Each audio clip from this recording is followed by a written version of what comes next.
All right. April and hello, Asia. Hello, Popew. Hello, everybody. Skittle was here an hour ago, before I was live. He popped in and said hello. I don't know if he's still lurking, but thanks, Skittle. Thanks for the lurk. He got bamboozled by the daylight savings time. Daylight saving so stupid. It needs to go away.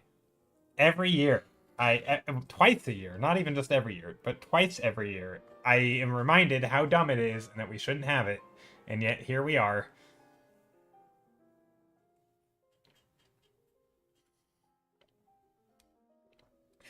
I almost lost track of time and missed my own stream.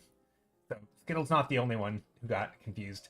I was writing up a thing, I guess you could call it a report, but it was really just like writing out a commission process for the last commission I did, just to basically put almost like an article, but not an article. It was for my Patreon, but basically just detailing that, walking through the process, how it goes, what I think about, what I don't think about, what I might plan for, just kind of all the stuff, it was a pretty it was a pretty straightforward commission, so it wasn't, there wasn't any hiccups. It wasn't even a commercial commission, so didn't really, it's a pretty straightforward process. But I thought it might be nice to write that up. Also, I've been severely lacking updating Patreon, and so I feel like I have to do something with a little bit more effort than just like slapping up an image. Anyway,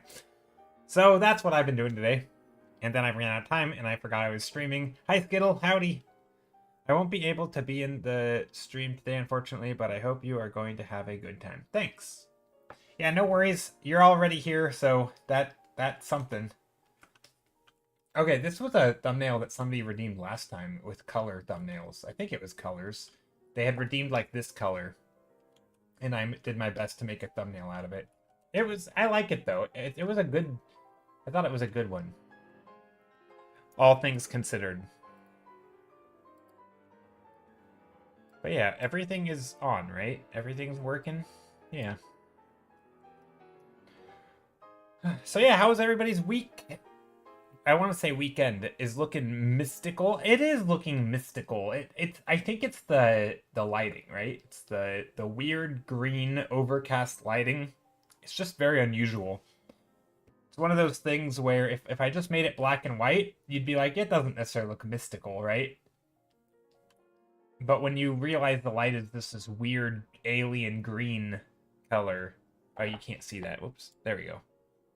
Right? That when you realize it's this weird alien green color, then it looks way more magical or whatever. Anyway. Also, I just realized that this is probably turning my camera grayscale. It's weird to have a grayscale life image of me. I don't know, but it's kind of funny. It's also sort of an interest looking at my own camera thing when I flip my screen to grayscale, seeing how little color there actually is in that image is kind of an interesting thing. Like there's little accents of color, right? Like on my hands, on my lips, and over here on the book, there's a little bit. There's some there's some bluish colors in here. There's some yellows on like the walls, and the off-white stuff with the yellow light hitting it makes it more yellowy. We also have a hat that's kind of yellow, but like mostly it's just, yeah. Anyway, I thought that was interesting. But yeah, so I don't have a plan today other than I'd like to do something. That's it. I'd like to do something. No. No, I'd like to do something around architecture and maybe imply a story of some kind. I know I say that all the time.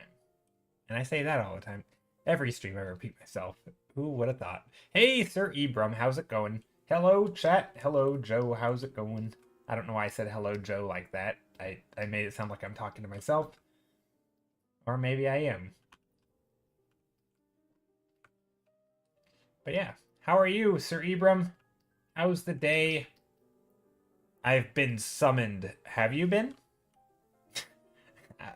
What was the summoning phrase? Or like, what did I say to summon you? Hello? Hi. Is that the summoning word? Imagine every time you said the word hello, like somebody is summoned, or a monster is, like a literal summon is summoned. You, like, just the most mundane phrase that you could easily accidentally say. Chill weekend waiting room? Waiting room? Are you in a waiting room? Like a doctor's or dentist's? I guess dentists are a type of doctor, as they have their doctorate. Might do PoE 2 new patch gaming tomorrow. Yeah, I'm excited for that. I don't know if I'll play it. I have a confession to make. It's not really a confession. I don't know why I said it like that. It's weird because it's a thing I've never done before. So I most of you probably know that I enjoy Minecraft from time to time. I have my hardcore world. It's kind of my forever world. I play on it every now and then. But lately I thought, you know what? I've never done this before, but I joined a public survival multiplayer world. And it's not great because it's kind of like there are rules. The rules are basically no cheating, but you can kill each other and destroy each other's work and all that stuff, which is kind of fun. But anyway, I've been playing that for a couple of days, and yeah, I've been having fun. I just turn off chat and I basically treat it like a survival world, but I know that there are, like, my first mission was to get so far away from spawn that no one will ever be able to find my base, which is what I did. And then I'm just gonna treat it like a survival world, and I'll never interact with people. But there's always that looming threat that somebody will, like, find your base, and it's out there in the world somewhere, and it's like gonna be like, you know, maybe a year from now, if somebody, maybe tomorrow, or maybe a year from now, somebody will find my little, you know, I guess you could call it works of art, and maybe they'll destroy it, or maybe they'll not. I don't know, but it's kind of fun. Just having that, like, that threat of, like, someone could just come in and destroy everything or kill me. And I don't even know how respawn rules in the server work. Anyway, you love my work. Thank you. Mech, how's it going? Hope you're doing well. Yeah, I am having fun with these. Oh, what, my cursor's bugging out. Sounds like a movie. It's yeah, it's really interesting just having, like, I don't know. I know, you know, playing on public servers is like a thing a lot of people do, but I've just never done it. I've never cared to. But I just got the urge one day, and I've been having a lot of fun. It's also like some of the stuff is really, because there's so many people on the server. Like, there's been things that I have to think about. For example, the Nether is really tiny, right? Like, relative to the overworld. So if I go, let's say, 50,000 blocks in the overworld, which isn't a ton, but, like, it's kind of enough that if you are, you know, not going the exact direction I will, you will basically never find me, right? Even at 50,000. At 100,000, your chances are, you know, way more. What is it? 4 times less likely? Squared, cubed, square, 8 times, I think, due to math. But anyway, but the second you make a Nether portal, that puts a portal somewhere in the Nether, right? And that Nether is so much smaller. So basically, things like going to the Nether is super risky from your own base because it creates a portal, and you can't destroy your portal when you're in the Nether because you have to get back out of, anyway. So it's just this kind of this weird, like, dynamic of you want to kind of go off in the middle of nowhere. Yeah, it's a little bit like Faction Wars, probably. I don't really know what that is.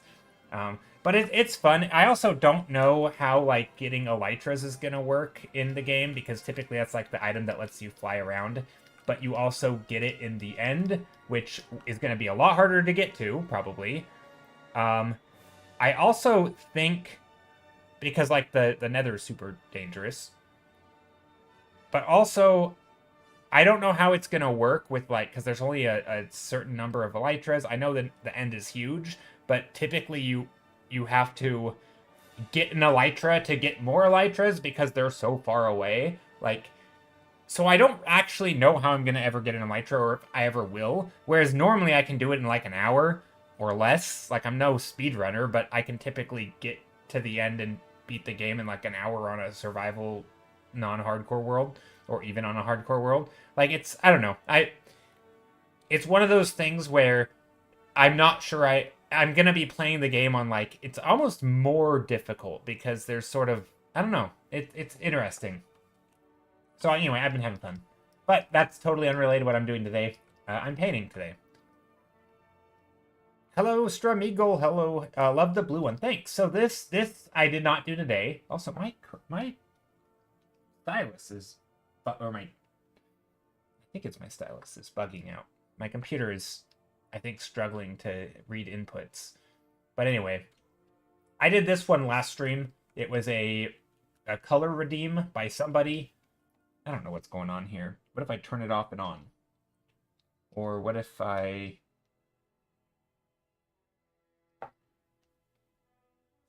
So far, that's good. What if I do this? That's good. It's more large scale. Is it? Interesting. Yeah, maybe I'll do more large scale. What you mean large scale isn't like it's more vast or it's more close up? I want to double check what you mean by that, Mech, because sometimes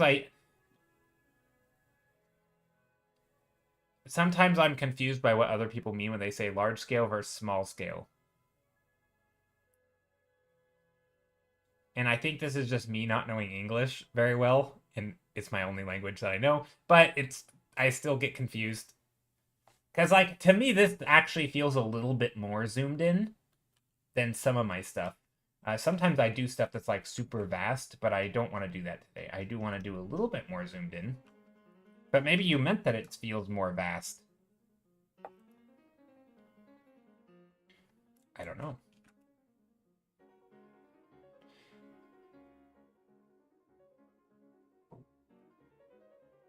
Oh, it's more not the painting. Sorry. Like how you set up bases somewhere around the world and you basically bunker up and find others to raid. Yeah, exactly. It's more large scale. It's sort of like you have a group that can expand as you play. And it's groups against group, sort of. People do play as solo. Oh, I see. Yeah. Yeah, it's kind of like that. I think I think you can technically group up in the single player or in the Minecraft server that I'm playing in. It's also like a very vanilla server.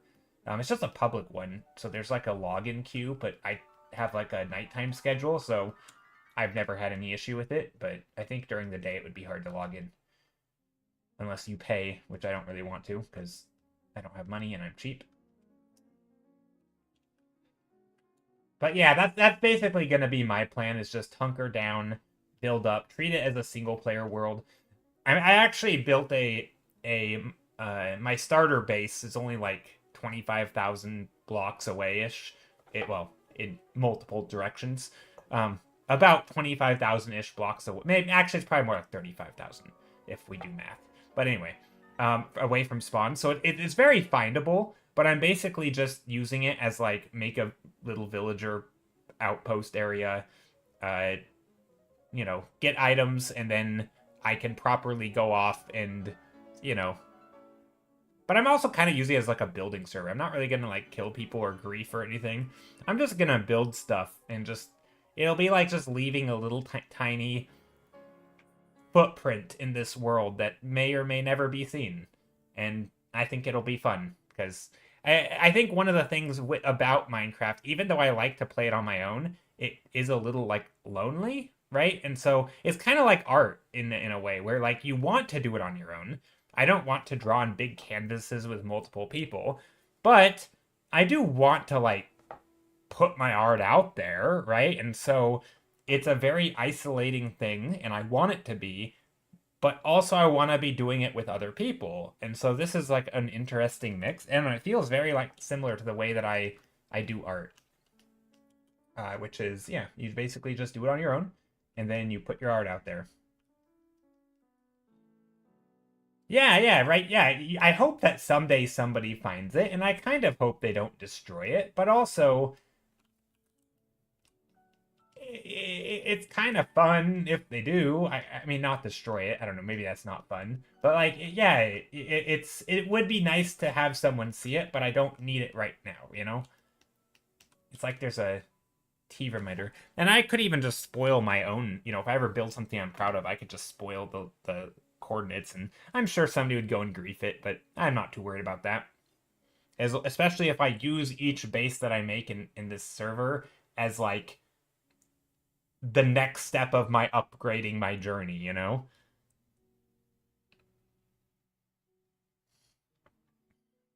Thanks for the T reminder, by the way.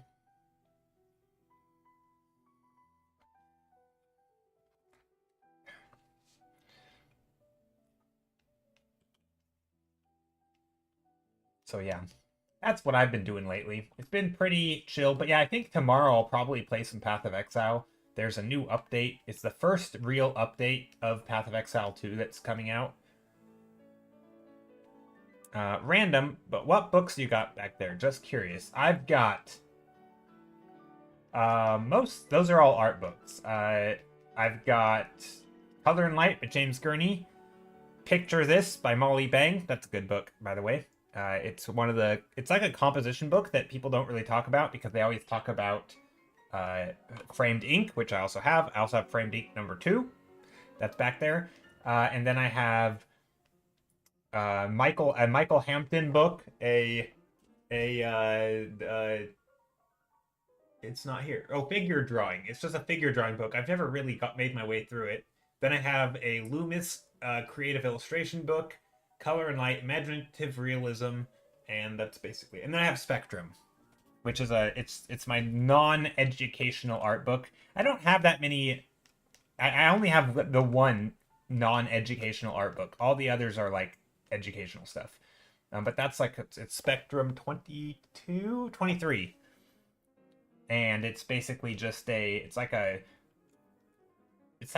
fantasy professional fantasy art convention is what Spectrum kind of is, or maybe it's I think they call it a convention. It might be an expo or something. Anyway, but basically it's a convention for fantasy artists in various industries, whether it's games, movies, TV, whatever.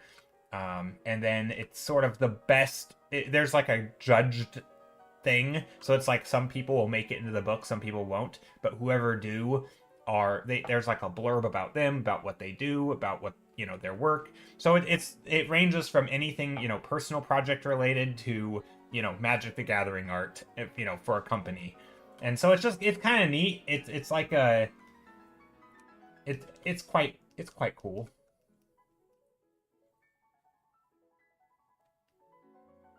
Always got to keep the streamer supplied with tea. Yeah. I actually made the tea about 30 minutes ago, so it's already getting cold.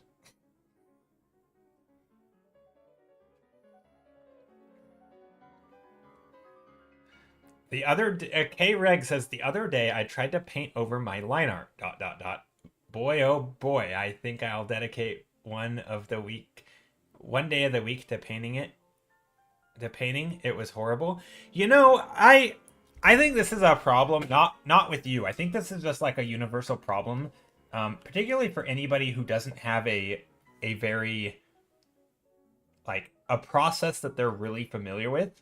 This is one of those things I think probably isn't talked about enough, which is just process. Painting over line art is hard. Because if you paint over it, you start to lose the line art and it looks awful, right? And if you paint under it, the line art is there making it look better. Then when you turn it off, it looks awful again. And it's hard to like bridge that gap between like the thing looks okay in lines and then it looks like it's hard to make that transition from like a loose painting to a nice piece of art when you have lines there. I find that's very hard. I don't have a great process. My process is basically to just be super loose with the lines, so that way it always looks terrible.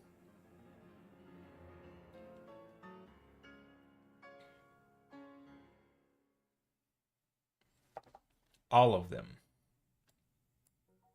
I recently picked up this human anatomy book book drawing. Wait, anatomy drawing book by this Chinese artist called Tenten.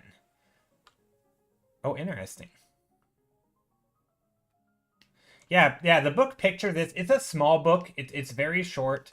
It's just kind of like a bite-sized little art book that teaches you stuff. I don't know. It's nice. I really enjoy it. I think it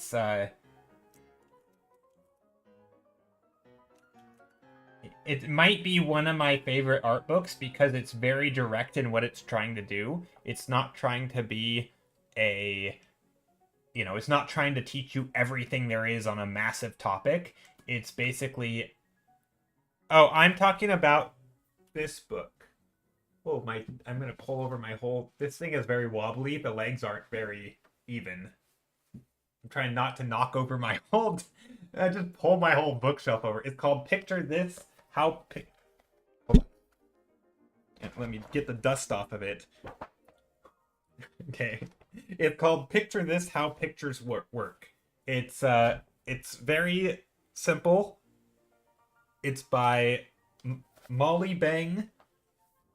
This thing is dusty. Yeah, it's pretty good. It walks through composition, so it's like a composition storytelling thing, and it walks through like the story of like Little Red Riding Hood kind of, and here, let me open up to where it has pictures, and it gives you like some ideas on like, what certain things, how to use composition, but it starts out with literally just like a shape on the page, right?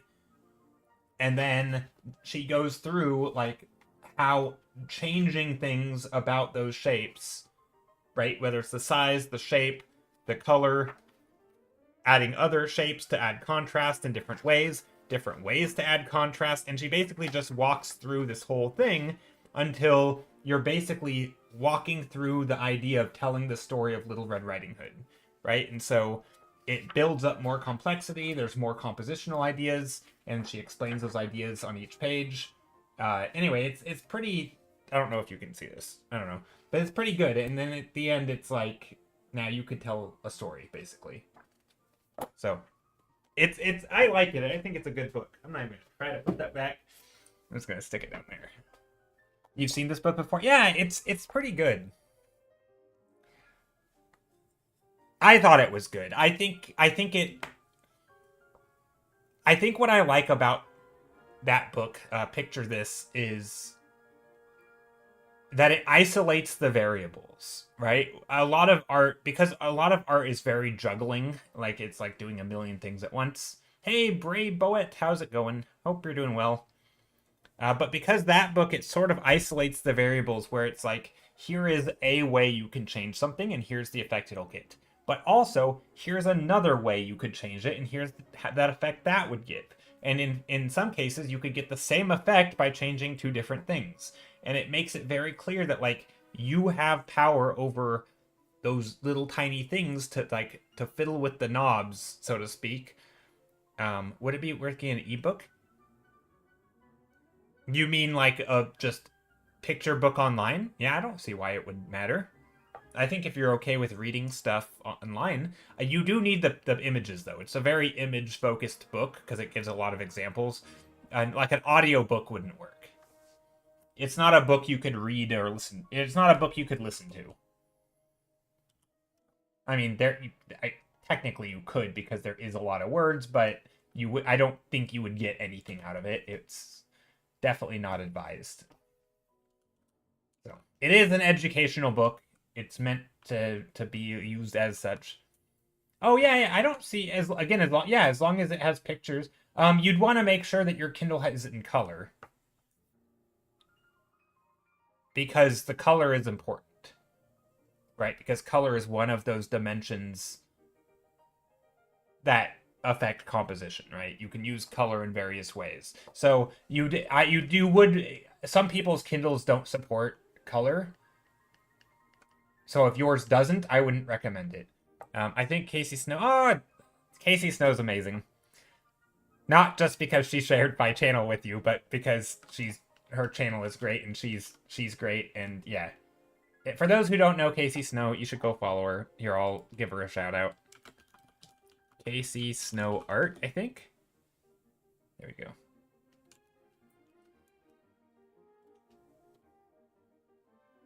Yeah, you don't. Yeah, a lot of Kindles are in black and white. Like my Kindle I have is in black and white, so I wouldn't get that book. But yeah, if you have a color Kindle, then I don't see why it wouldn't matter, or I don't see why it would matter.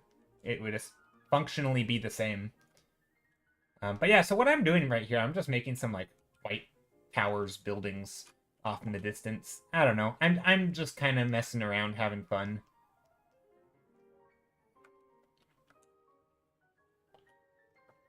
Trying to do a little bit of graphical compositions, I think.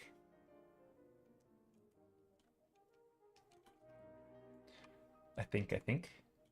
But yeah, that's probably. I mean, a book like Framed Ink is also really good, although it's a little bit more geared towards paneled stories telling, whereas the book I just shared a moment ago called Picture This, that book is more geared towards like storybook or single image illustrations, and so it's more. In some ways, I feel like it's more fundamental, right? It's more about the fundamentals of storytelling, whereas a book like Framed Ink, which is sort of held up as like the Bible for storytelling and composition, uh, that book it has a lot of like ways of doing very specific things that you might want to do in comics or in multi-panel shots or thinking more like a director or a storyboard artist. It's less it's just a bigger book. It's much more in depth. I think it probably covers most of the concepts, but it often does it with more complicated examples, like from a real comic.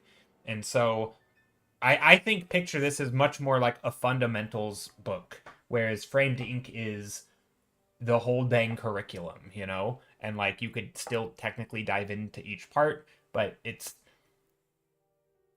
yeah, so I don't know. I like Picture This. It's much more digestible. Kreg says I need to refine the brush I use to paint digitally. I think the opacity doesn't feel right. Do you use opacity on pressure sensitivity? Because for me, when my opacity is always on the button press, or right. So I'm just painting here, but if I press harder, it'll get darker, right? So this is me pressing very light, and then I'm pressing harder, and then I'm pressing harder until it's pure black. So it goes from everything to like almost, you almost can't even see it to pure dark, right? And everything in between. Spending months oil painting was so useful for informing me how I should actually expect digital brushes to work. Mine all sucked before that. Really? Digital painting helped you, or sorry, traditional painting or oil painting helped you with digital brushes. Oh, that I've never heard that before. That's fascinating. I always felt like digital painting is much closer to drawing with pencil, right? Because you can do like a shading type thing, right? And I don't know. I guess digital painting from I don't think. I'm trying to think. Yeah, actually, I don't know. I do think of digital painting a bit more like pencil drawing because you could obviously there are some brushes that are a bit oily and they do mix in a way, but yeah, that's interesting. That's a really interesting thing. I had never really thought about that.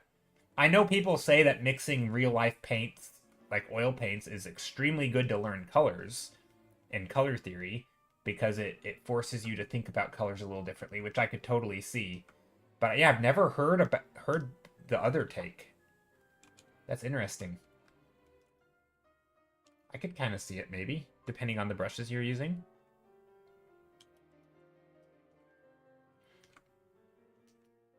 I feel like there should be I mean, I guess there are. I know Marco Bucci has a good one, a video on like edges and brushes, sort of edge control, soft edges and hard edges and everything in between. Anything from making a line versus where two lines where two edges meet, and then how that edge could be anywhere from, like a soft version of it to, a line, right? It can be anything in between a hard edge all the way to a soft edge, and the soft edges can be made with, with texture. It can be made like this is makes it softer, even though I'm painting hard shapes within there. It could also be a blurry thing like this, like a gradient, but it could also be different, yeah, like different textures. Anyway, there's lots of ways to soften an edge, and you could also soften the edge by making, this all lower in saturation, right? I'm using orange here instead of white, but like this also softens it because it makes the contrast lower, right? So all of these are forms of softening edges. There's also a difference between like a line and making things like a dashed line, right? So if you have a dashed line somewhere, that is more hard than a line like that. And so there's all these ways of putting contrast. That's something that I feel like would be nice to have somewhere, is like a fundamentals of brushes and like how to think about brushes. Because I think a lot of people, they don't think about edges and brushwork in that way. They're just like, I want to put a mark on the page, and then they put it on the page. And they're like, it doesn't look good, and I don't know why. Right? And I think having a way to think about a thing is so I don't know, that's probably my big, I could rant about this all day. That's like my biggest thing about art, that I love it. Well, it's the thing that I love the most about art, I think, is how thinking about it in a different way allows you to problem solve in a different way and paint in a different way. Right? Like some people, when they try to draw a character, they'll draw the outlines, they'll draw the muscles. Other people will draw like this through line called a gesture, right?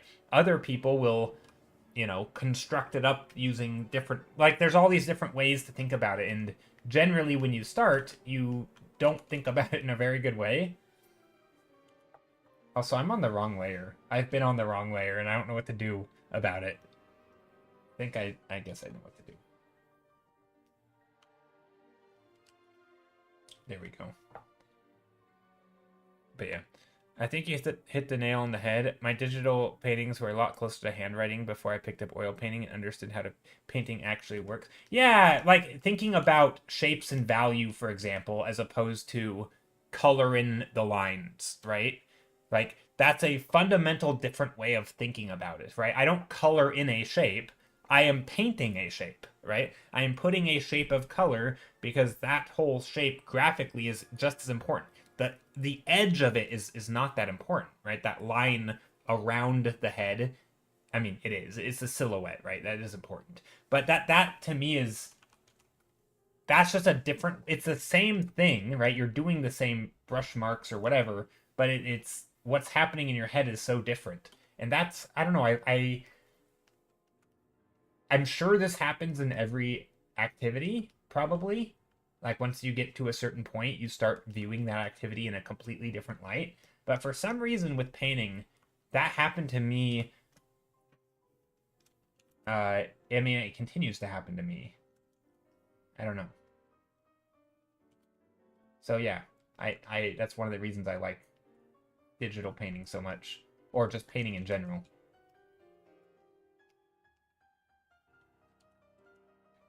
I'm still currently using egg shape for the torso, around rectangular pelvis, still working on the flow.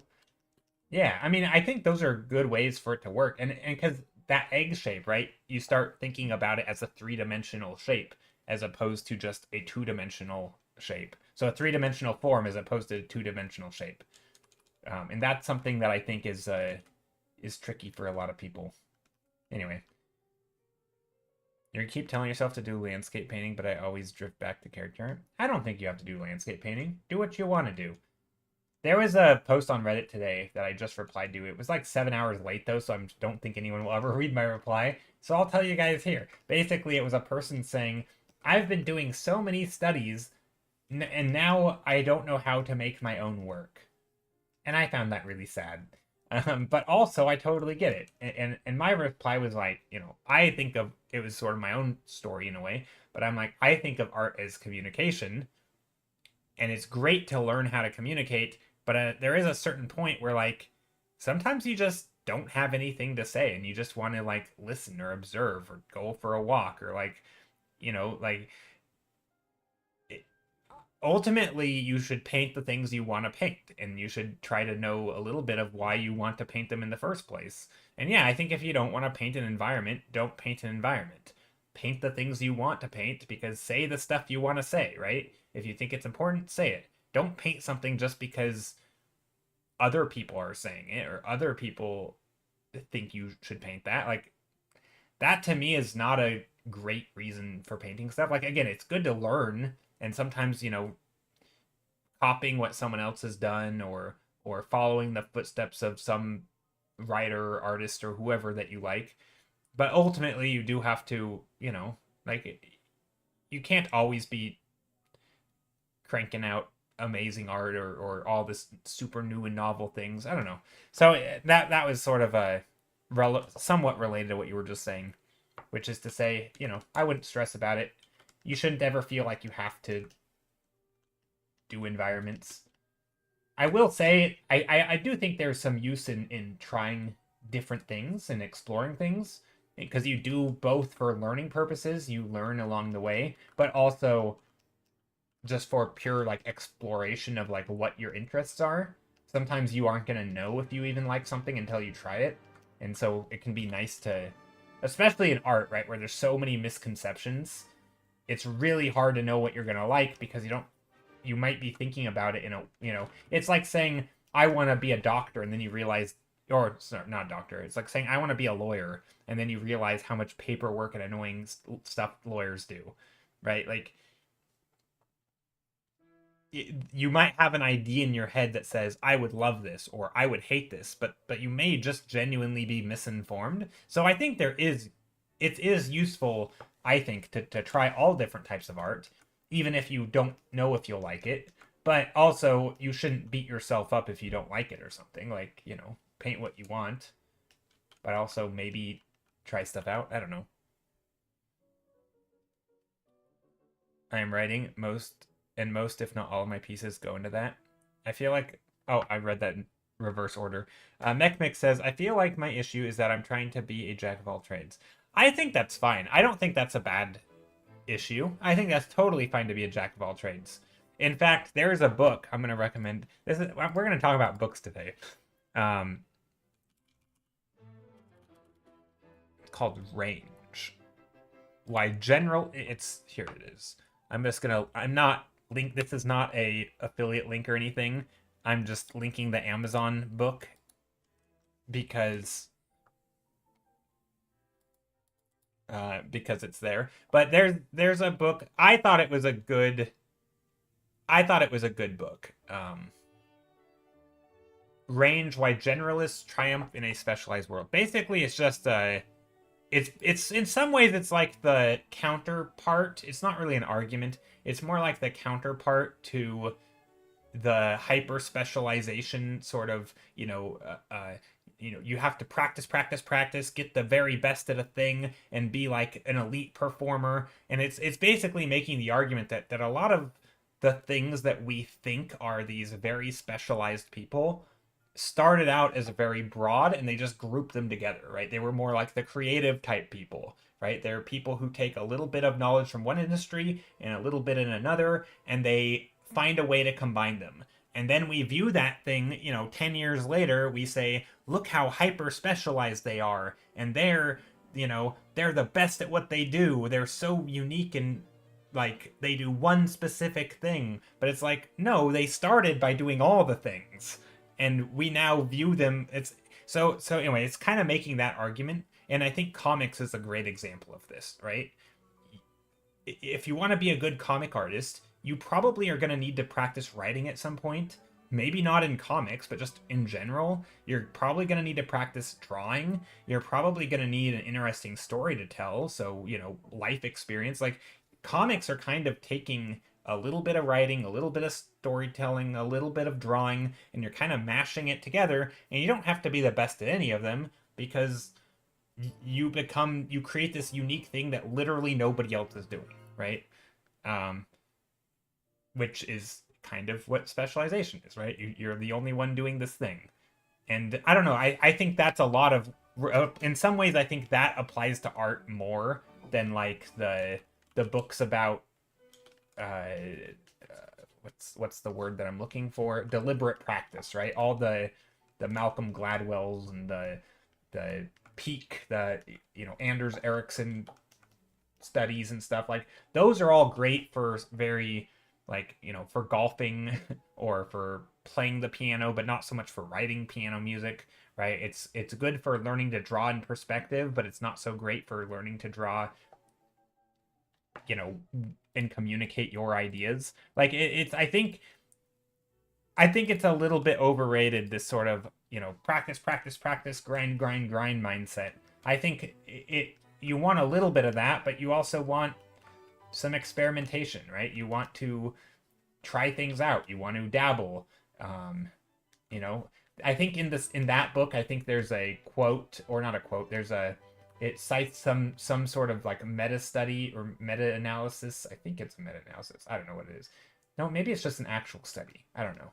But basically, it cites this study where they take all of the most successful writers and they basically just crunch the numbers on all the writing on all these writers, and their initial hypothesis is like, well, we think we're, the longer you write, the better you get, right? That's kind of the standard wisdom, right?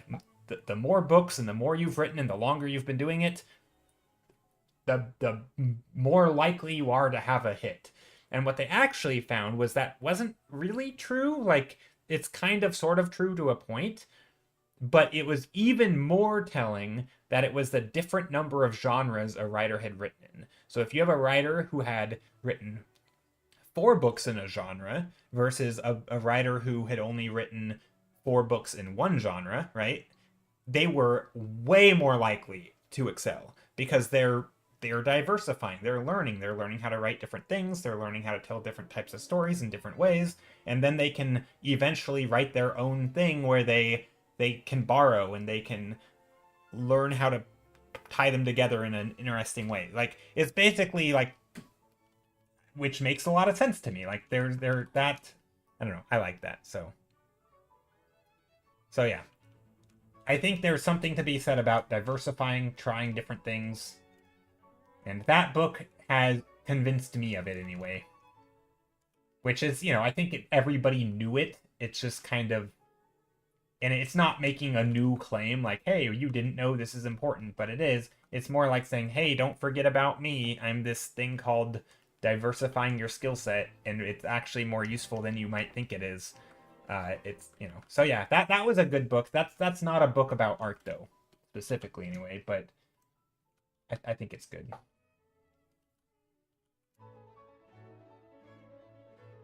So yeah.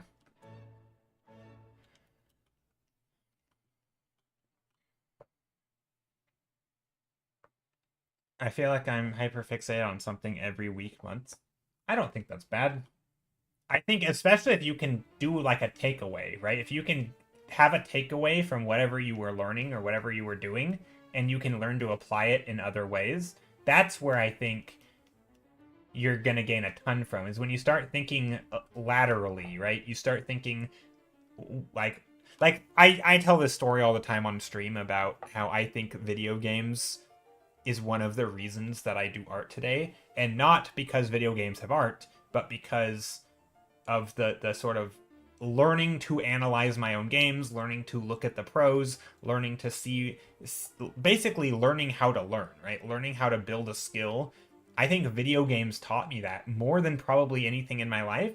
And that's one of the first realizations that art is a skill. And it was because of this video games are a skill mindset of like, get good, scrub, that kind of thing, right? Like that, and learning to see those connections, even if they're not completely true. Like you you learn to apply something, even if it's loose. It doesn't have to be perfect, right? It doesn't have to be, you know, scientifically accurate completely of why you did a thing, but you start drawing these connections, and that to me is how, when you learn something or you have a situation in life and you're like, I can tell a story about this, but not the same characters, they're different, kind of, they have different things, but there's this little tiny bit of it that you're taking along with you and putting in something else. And I feel like I do that a lot now, where I come up with terrible analogies all the time. And they're not great. They oftentimes aren't the best example, but there's like a little tiny nugget of something that you can apply to something else. So yeah, that's, I think as long as you're doing a little bit of that, you're probably okay. Someone did try to use AI to color a character I drew on stream. They didn't share it, but it did make me pretty upset.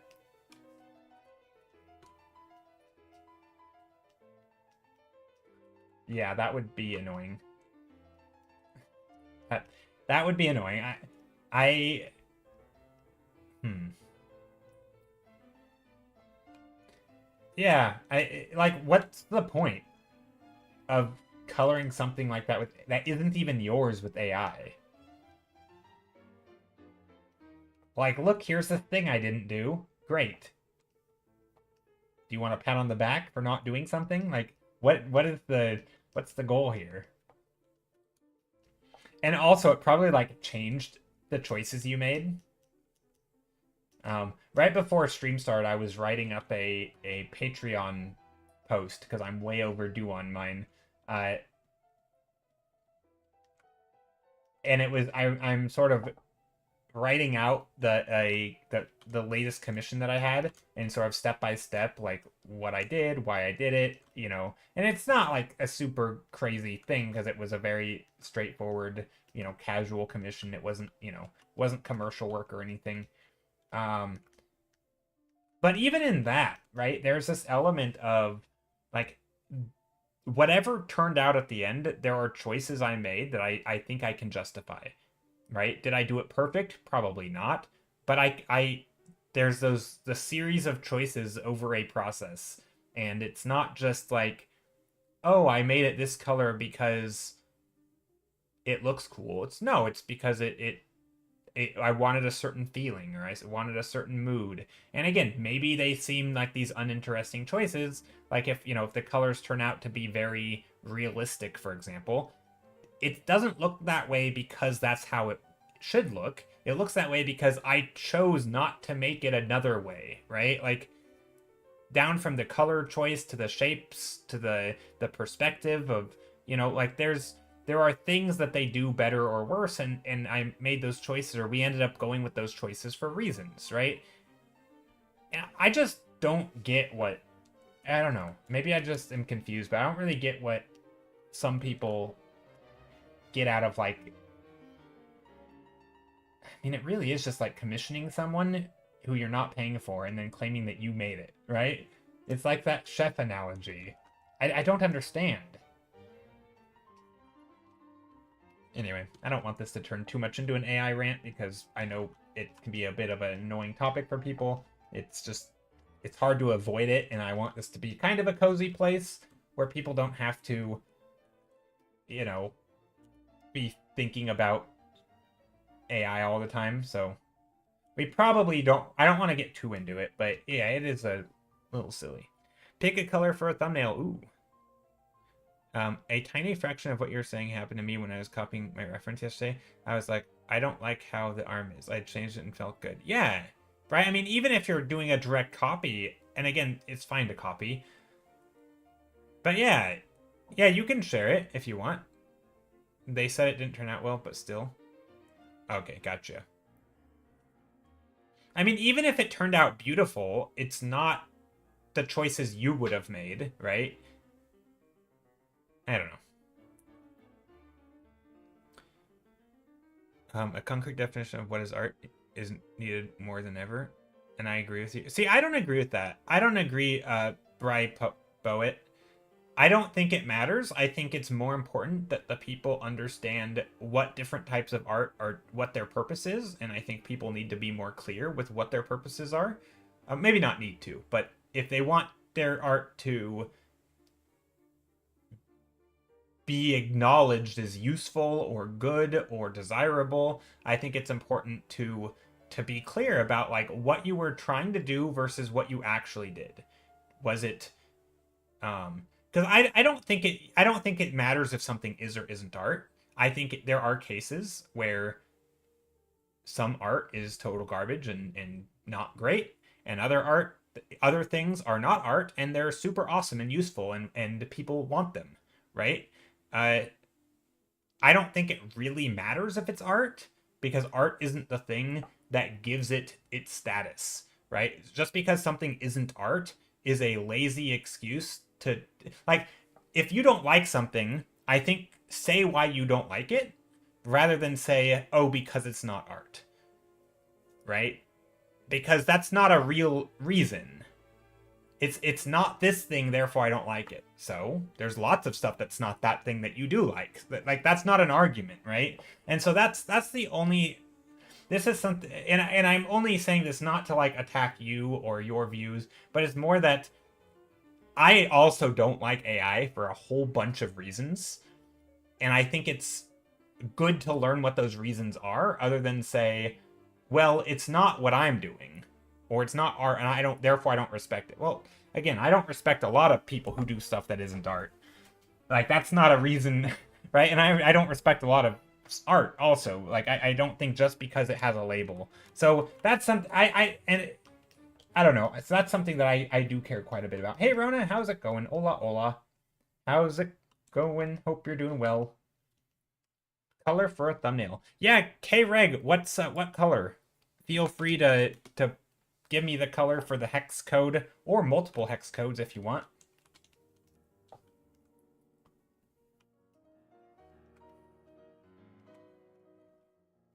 I will say, I do think, because you mentioned it, more now than ever, maybe we need a definition of what art is. So while I do disagree with that, I think closer to what I would agree with is that I think people should be encouraged to try to understand why they're painting stuff. That way, if you know that you're painting something, for fun, or because you want to put time and energy into a thing that you care about, right? Then you know that I did that thing and I accomplished that goal, and doing it another way that takes away something of one of my goals isn't superior, right? If you want to learn a skill, for example, and the skill is you want to learn to draw, AI is not making you a better drawer, right? If the only goal is to impress friends by tricking them into thinking that you have skills that you didn't, sure, AI can achieve that. Go use AI, right? It just depends on what your goals are. And I think knowing what your goals are important, because there is a tricky thing, right? If your only goal is to make a beautiful picture, I think there's probably a little bit of a, not maybe not moral, but a philosophical conflict, right? Well, there's lots of ways to make beautiful pictures. Some of them are unethical. So what's wrong? Like, is that your only goal? Um, and probably not, right? You probably have other goals. So I think there is some soul searching, right? I think nowadays we definitely, you debate and toy and wrestle with ideas around, why am I making things? How am I making it? Who is it influencing? You know, um, like for a long time in commercial art, right? There's been sort of this view like it doesn't matter how you make it, it just matters the result. And I think we have examples in real life where that's just not true, right? We know that big headliner movie stars can draw an audience. We know that it's not just about the movie. And yet people still argue it's just about the movie, right? We know for sure it's not. Again, maybe it should be, but there are these little challenges that you wrestle with where sometimes we say to ourselves, I don't care who the artist is, I just like good art. I think that calls into question. Would you put your children's art on your refrigerator or on the wall? Probably, yeah. It's not because it's the most amazing art you've ever seen. It's because someone you care about made it, you know? And you can really love that art and you can find it beautiful. You can find it interesting. You can, hold it to some high regard, even though it's kind of not very good objectively. But, like, that's okay because someone you care about made it. And there's examples like that all in our life. And I think those kinds of questions I think are really good to wrestle with. Because I think a lot of the arguments people use to justify certain things it's clear they haven't really thought about those questions. So yeah, anyway, that's where I would land a little bit. Rona says, I had an art teacher once who would literally ruin long studies of people, saying they should stop trying to make pretty pictures and learn instead. Ironically, it was a portfolio class.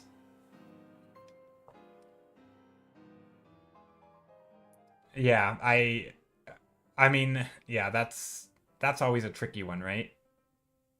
Like I think there is, depending on what you want to do, and again, this goes back to my earlier statement, depending on what your goals are, there is an argument to be made that like learning to treat art a little bit like a product is probably good, right?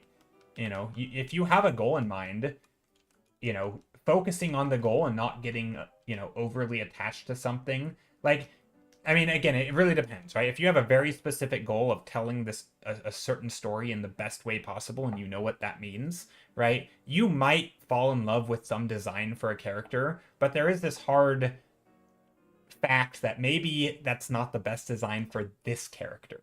Maybe it's an awesome design that can inspire you in other ways, but maybe it isn't good enough to make the cut, right?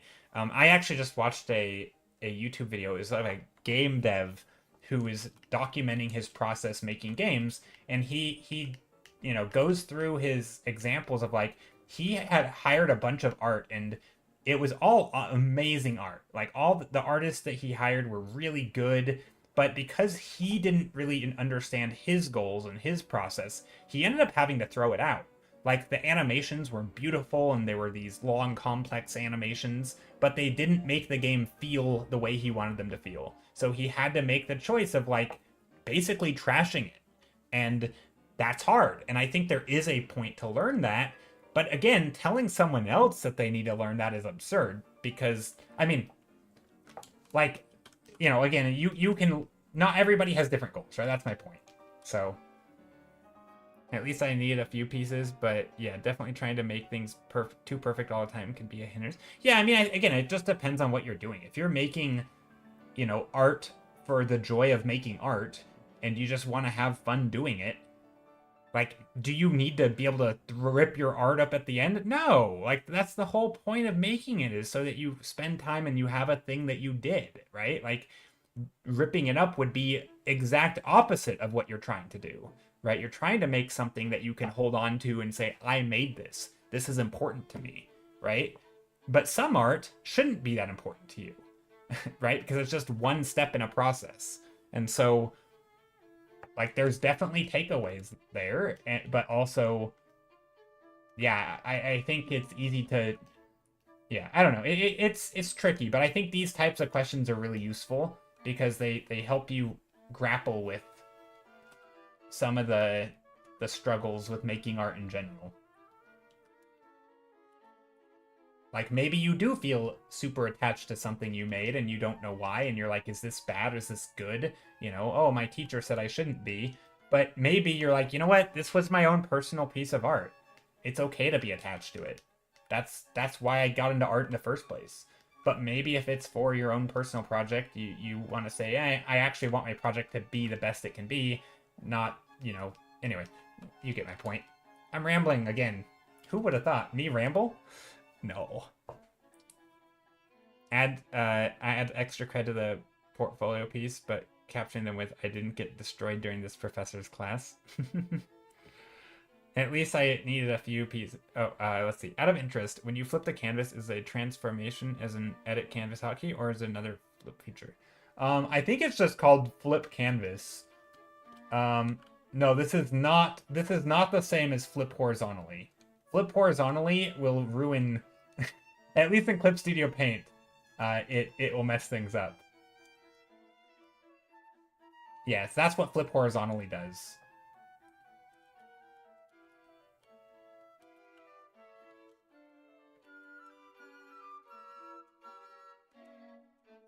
What's wrong with my... What's happening here? Oh, no. Apply transformation. No. For me, I use Control F, but that's not the default. I think... Here, let me try and find it for you. It is... Shortcut settings. Canvas. Nope. Tool. No, probably not tool.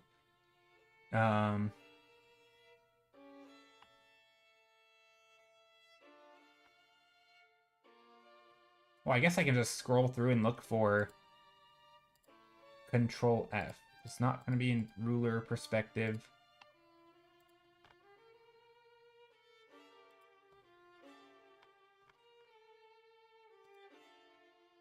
Maybe it's in edit.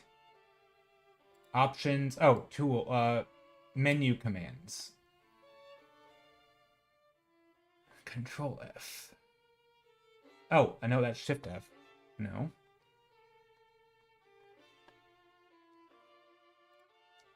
Layer. Maybe? I don't know where it is. It took me so long to find it the first time. Flip, rotate, canvas. Crop. No, that's crop. Transform. No, it's not there. That's what you were asking. Where is it? Maybe it's not in menu commands. Maybe it is file? No. I don't think it's menu commands. Maybe it's auto actions. Default. Nope. Tools. I think I already looked in that, didn't I?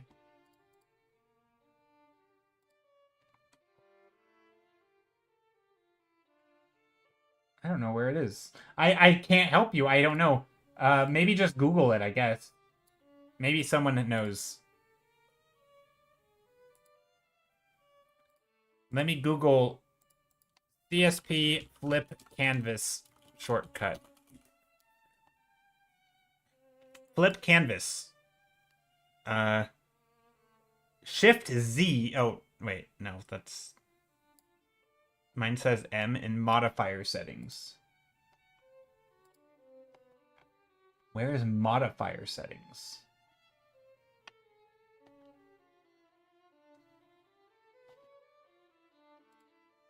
File.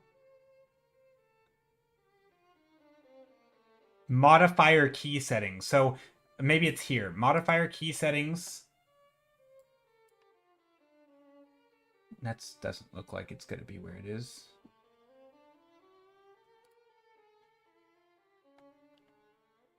Nope. I don't think that's it.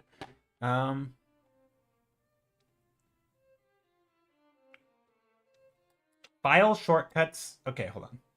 File shortcuts.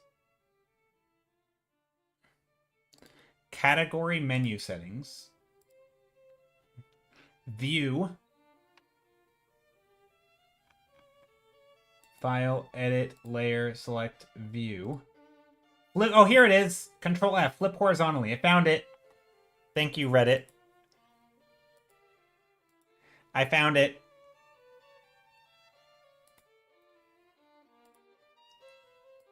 So it's under menu settings. So control settings, category menu settings, then view, and under view it's flip horizontally. There we go. Joe, are you doing like the perfect hand pose? Or did? Yeah, you can screenshot it. That's fine. What do you mean I was doing the perfect... Oh, this? Like hand pose? Yeah, that's funny. Yeah, feel free. You can paint my hands. Hand poses in front of the camera. No, just like all the gestures. That is one benefit of having a camera is you can like put up the camera and you can literally just photograph yourself.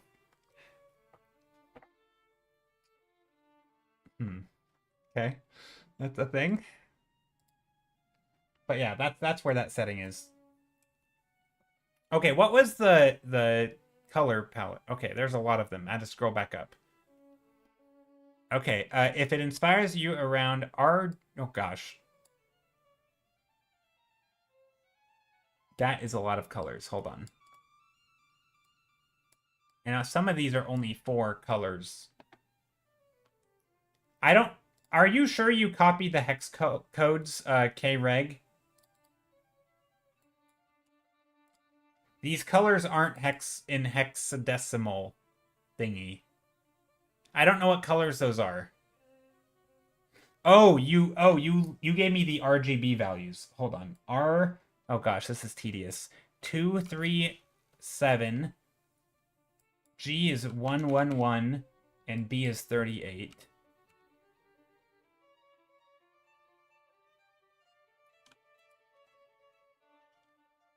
Is this the color? This yellow?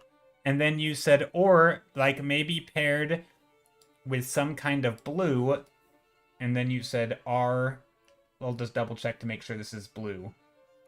R86. A lot of keyboard pressing here. G228. And then blue is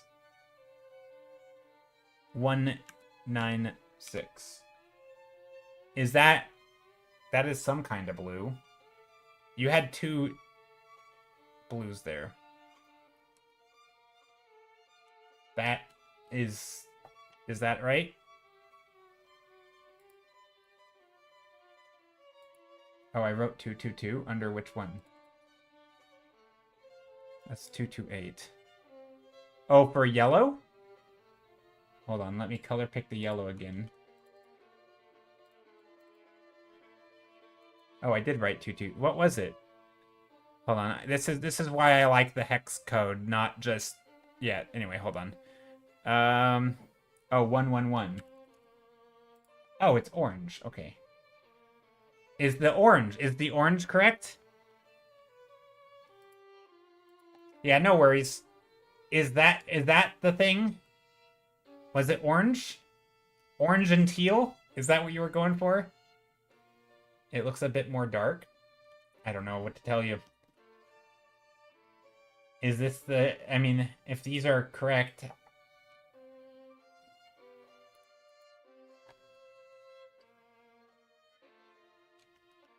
But I can paint with these, and I can always darken them up if I need. I will, because I want darker values in here, too.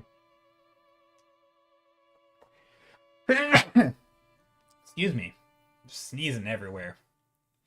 Relative color. His background is already orangish. Oh, true. Yeah, my background is orangish. Yeah.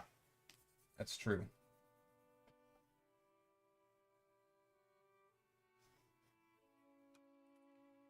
Allergies or cold? I don't know. Probably allergies. I don't think I have a cold. Oh, I mean, it's definitely not a cold, so I assume it's just me sneezing. So probably allergies. Just my usual sneeziness. It's very dusty here. It's always very dry. I don't know. Also, I literally had just taken a book off my bookshelf and blew the dust away. So I think there was just maybe some extra dust in the air from me. I mean, it's not even that bad, but it probably does need to be dusted.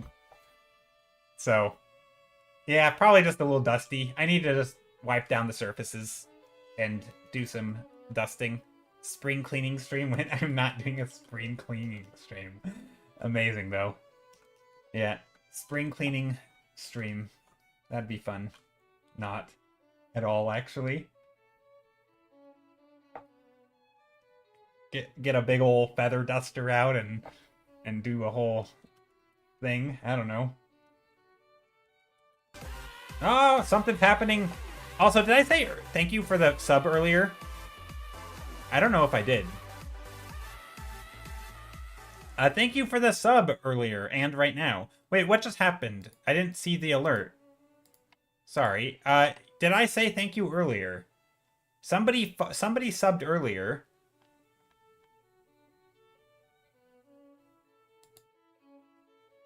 It lagged for you as reminder. Oh, is that what happened? Somebody subbed and then it didn't go off until just now? Cause I did see it. I felt like there was a Oh, Siniska, thank you so much for the sub. Yeah, I don't know why it was so delayed. That was like 10 minutes. It knew to wait for me. But yeah, thank you so much. I did not mean to ignore your sub. That was rude of me. I did see it though, and somehow I don't know. Thank you very much, Siniska. I really appreciate it. It's very generous of you. Every little bit helps. Actually, I mean, a lot bit, to be honest. $5 is no, is no joke. Can you explain your creative process for the thumbnail? For this, sure. Well, I didn't have a thought process yet. I'm just moving color around. Yeah, let's try to talk through it and be a little bit conscious about it. So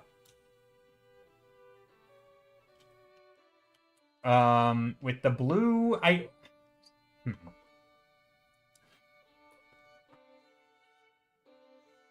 that was the summary. There you go. Yeah.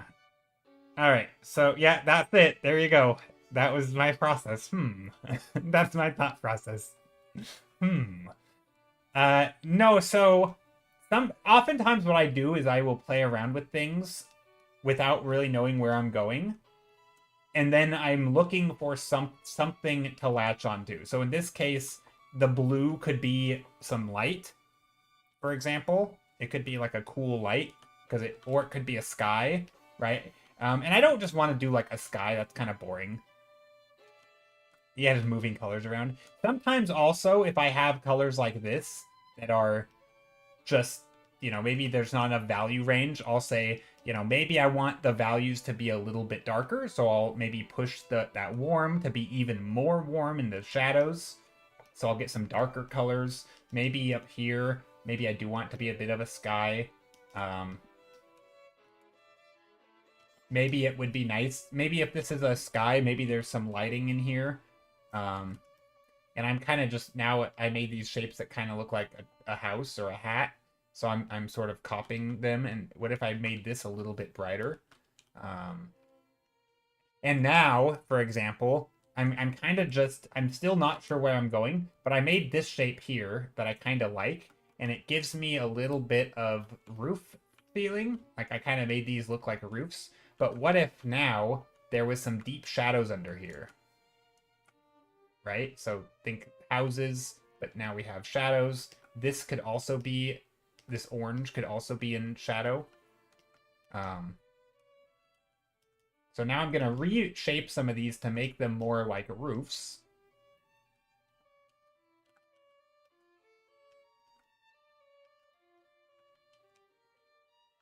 And then now, because this is the light that I've decided is like this weird bluish light that almost looks alien, what if instead now I went like this? And I realize now we're getting away from the color you picked, which kind of makes me sad. So what if I added some of that back, right? What if I added that back into here a little bit? And again, don't really know quite what it is. All I know is that maybe these are some very tall buildings. Maybe I want to sketch in a quick ground plane down here. And so I'm starting to make shapes of like, okay, well, here's our eye line now. So we're looking up at shapes. It's some sort of building, but also it feels kind of deserty. So maybe I want to lean into like desert themes. Maybe there's a camel in here or something. I don't know. Admittedly, I'll say I don't like this teal color that I have, but I think it's because it's overpowering. So maybe I'll do like a gradient up here.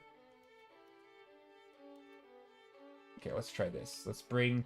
And sometimes I also want to decide how much of a color, for example. No. It was more in the sense of the composition. Sometimes also, when I'm doing these random color challenges, I'll also ask myself things like, relatively speaking, how much of my canvas is dark and how much of it is light. This canvas is very, very bright. So what if instead I use all this stuff is in shadow?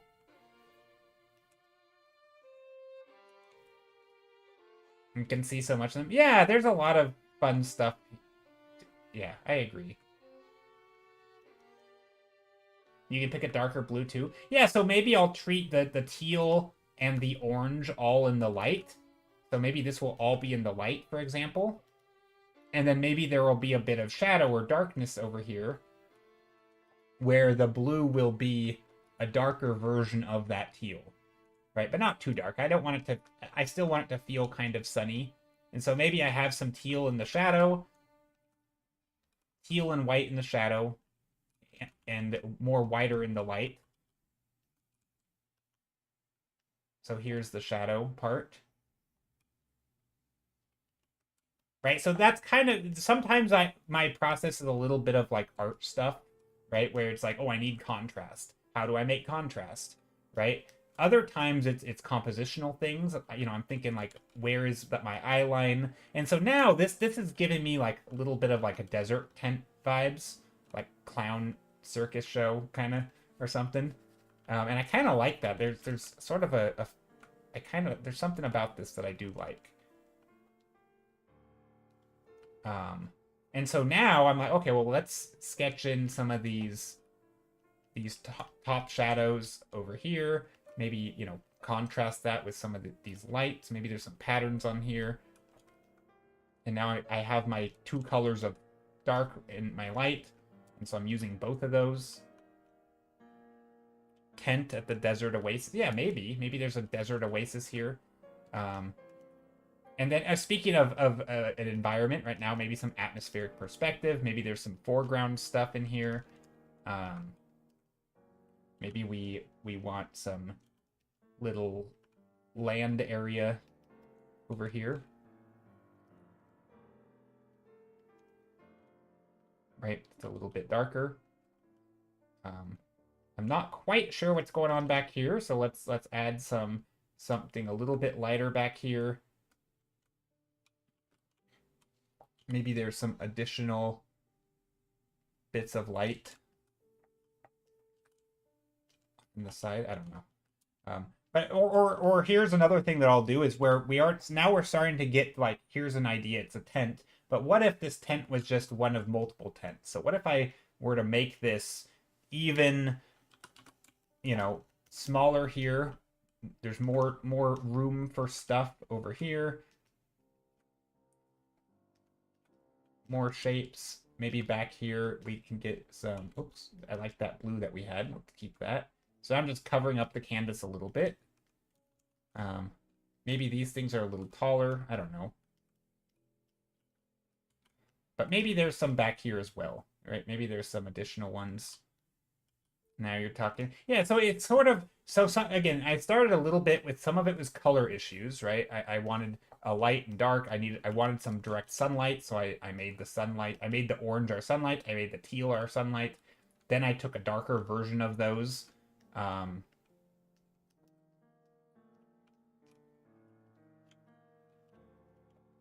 and yeah, and so maybe I'm some overlapping shapes here.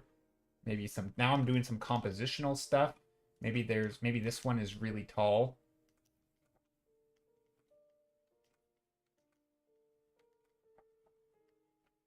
I don't know.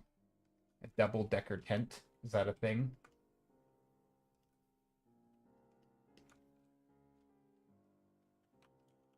I don't know. I'm not sure if I like that shape. That's an ugly shape.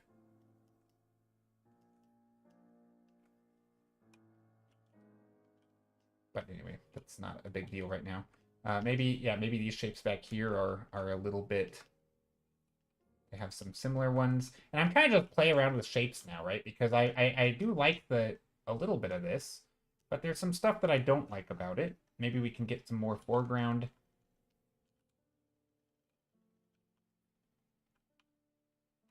Maybe there's some shapes back here that are going to push this backward.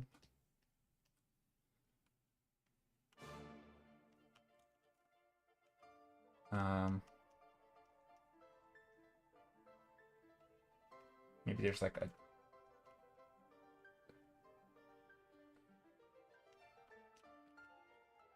I don't know, I'm thinking about like, you know, not really details, but like straps or pieces of cloth hanging down. You know, just different things. I don't know. I don't really know exactly what this is. I do feel like this is a desert, so maybe there's some deserty stuff back here. Some of maybe this orange that we had in our canvas at the start. We'll just incorporate that in. Maybe there's, you know, a big old sandbank here that is in shadow, and then there's a little bit of light right on the rim. Maybe we'll even go a little bit lighter. We could also introduce some other colors in here. And so, again, this is not... I would consider this much more of an idea sketch than a real thumbnail, because I don't really know where we're going with it. But now, I'm a whole heck of a lot further about where this could go, right, than I was a moment ago. Right now I could almost do like a bunch of sketches all around this, and it would all kind of make sense, right? Like this is... I could pretty much treat this as a...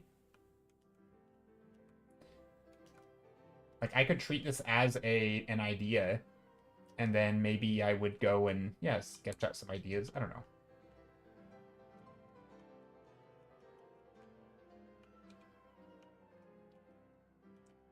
Maybe something like that, right? And so here's some strands. Maybe there's some other little buildings over here. Some over here, the little spots where things... And then now maybe we put some brighter shapes in the sky to get some nice swooshy shapes. I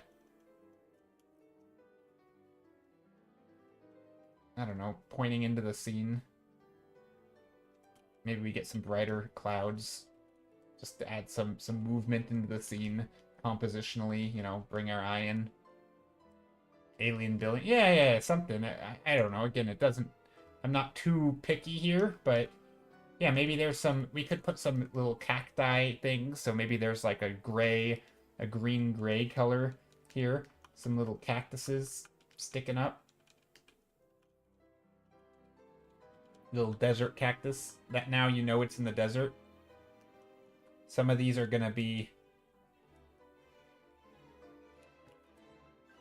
Some of these are gonna be in the light though, so they're gonna be a little bit more cactusy color. So on this side, I'm just gonna put some cactuses. Something like that. And so there's a thumbnail. Desert aliens, I like it. Yeah, maybe. Yeah, maybe these aliens have, you know, big power thingies, and there's this, you know, symbol here that is, you know, glowy with runes. I don't know. Also, did somebody follow? Oh, somebody followed earlier. Thank you for the follow. So yeah, that's kind of a way to do, you know, that's kind of how I start when I don't know what I'm painting, right? Because you have to I try to figure out, you know, the vibe of the colors, which again, they felt kind of deserty, like that orange, right? But then I had to decide, you know, if it's a desert, there's probably sun. So now I need to make a choice on like making that sunshine color. Is that the shadow or is that the sun itself?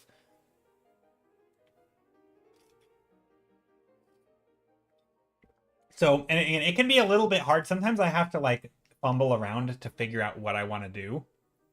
Okay, here's a hex code.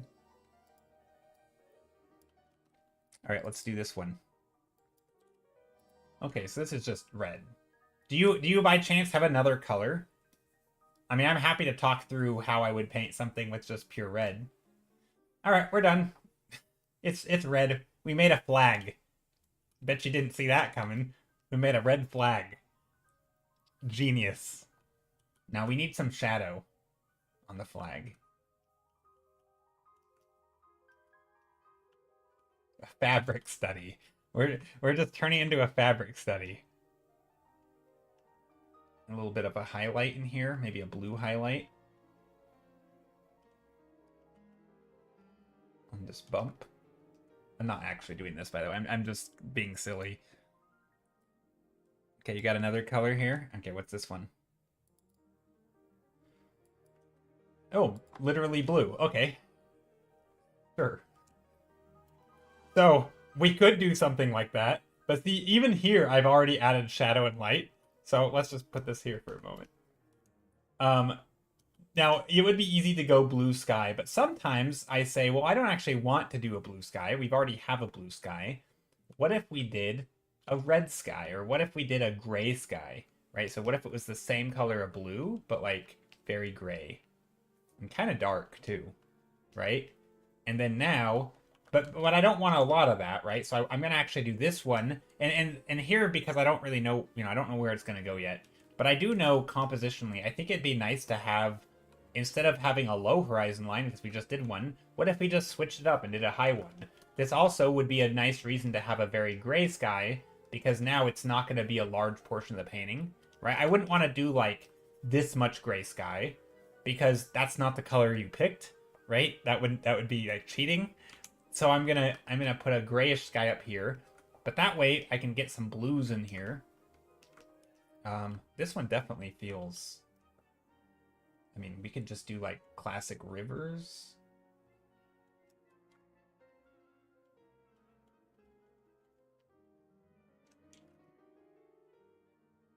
And by classic rivers, I mean these weird spirally rivers that I'm making. I don't know. I'm just seeing what it'll look like, the blue and the... I mean, I do like these colors. They do look nice together.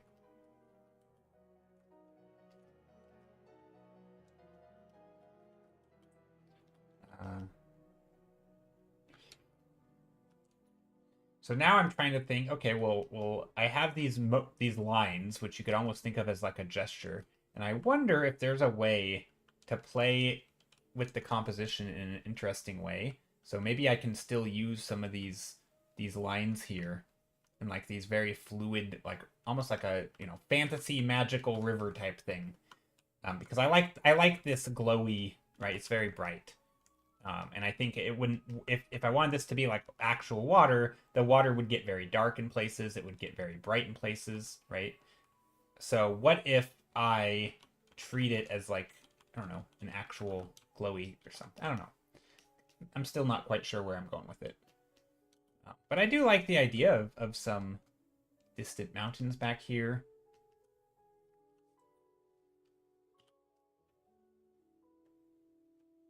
Maybe we'll do this.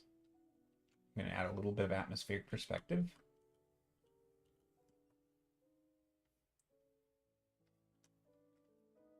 We could do this, actually. Maybe they're not flowy at all. Maybe they're just going straight into the distance. Could be like flowers, glowy flowers. I do like my flower fields. I don't think I'm gonna do glowy flowers. So now I'm blocking in some perspective, right? I'm using texture and big blobs to do it. Sort of drawing in like a little bit of perspective lines. And again, this is all just me trying to figure out what, because there's not much to go on, right? Okay, I gotta take a drink of my tea while I think. Yeah, there's not a whole lot to go on here.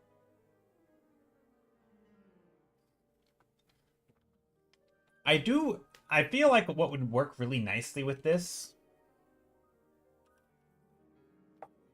is like golden and blues. I mean, we already have the blue.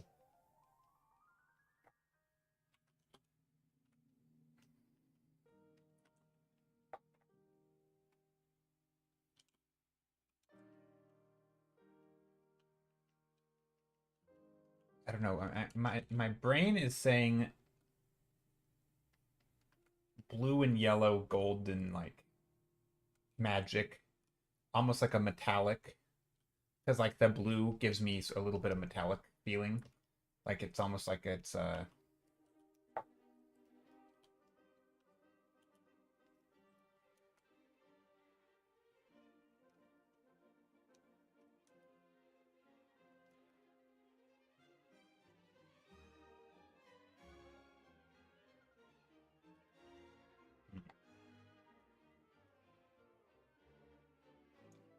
think. I don't really know where I want to go with this.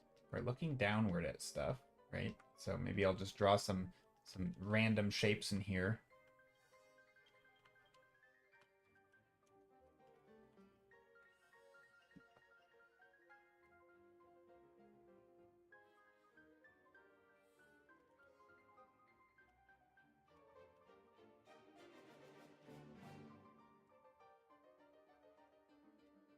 Okay, now we're this feels like it's something, right? This feels like it's a shape with some shadow. The shadow is coming in here. I don't quite know. Again, I don't know what these are.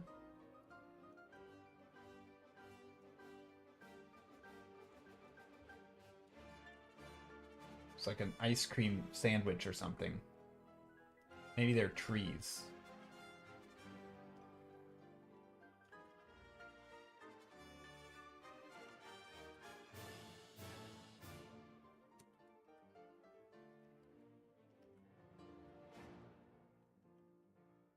It's always a pleasure seeing your thumbnails grow into something. Yeah, I mean, and a lot of this is just me trying to decide where do I want to go. So, for example, I just drew a big weird square thing over here that kind of is interesting, and I feel like it could be some sort of, you know, fantasy or sci-fi. Maybe it's like a I don't know, something with shapes and not ruins, but runes or swirls and interesting shapes.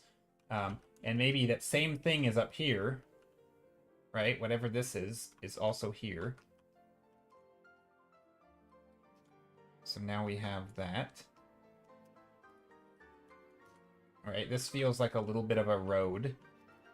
Some sci-fi thing. I do like the yellow, though. Maybe we put yellows, like flower fields in here. This one's a little bit more involved than I normally would do on these. But so maybe here we have these yellows. But I feel like we could totally get some sort of, like, thing that's constructed here. They could be horse-drawn carriage. Maybe this is a giant let's ooh, here we go. This is a horse-drawn carriage on a road. Check it out. Okay. So I don't know how to draw horses.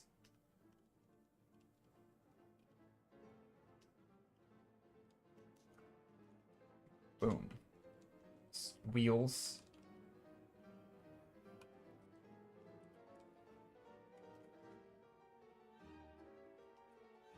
Wheels. The horse part.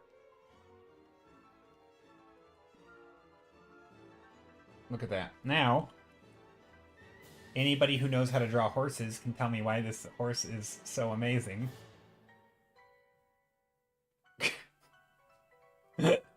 What a great horse. I take notes, everybody. My horse drawing skills are so good. Okay, that's awful, but we're just gonna. But this is also we will, you know, if we need, we'll get references. Horse-drawn carriage. I don't know how horses look, so I'm not gonna try to pretend. I'm just gonna block it in. Here's a block in. Again, don't need to focus on details because I don't know what that looks like. But here we can go dark underside there. Again, we can always get references later for the carriage thingy. Weird horses. No, it's not three-legged horses. Okay, but this is some sort of, like, I'm thinking like Magic the Gathering Aether Drift vibes, except not really Aether Drift. Some sort of like Kaladesh vibes or something. I don't know. Some weird structure here.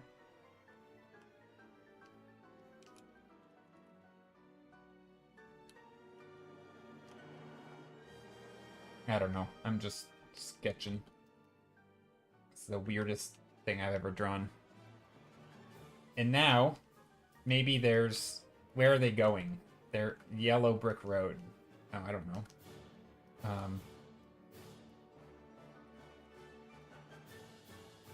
Maybe there's another carriage over here. And so that's... We're going to have the top.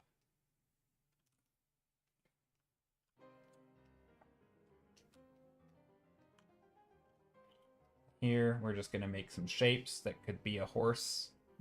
That's the worst horse shape I've ever drawn. Second worst. First one was the one I just drew before that. Nope, this is the first worst.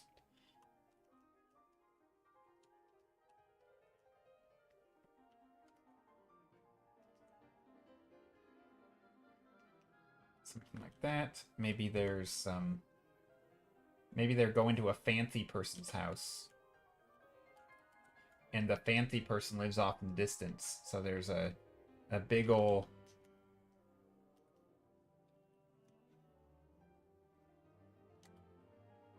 a path that leads, oops, not a tangent to the horse's head.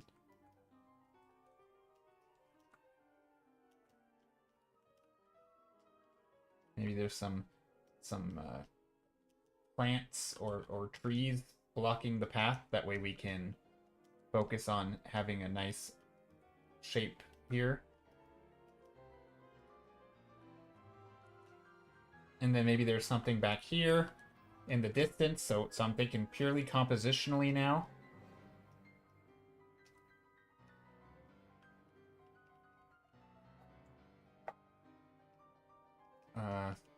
That's something. Not quite sure what that something is. Very carriagey. I don't know.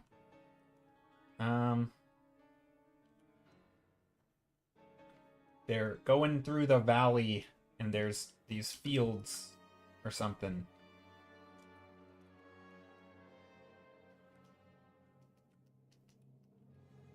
I'm going to take an airbrush. I'm going to really crank up the atmospheric perspective here.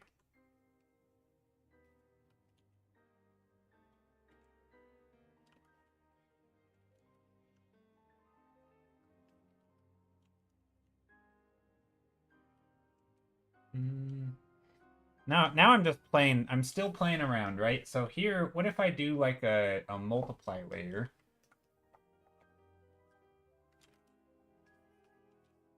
I don't want this dark, but I'm just playing around. We can always, also, I may not have had the colors that you initially asked for.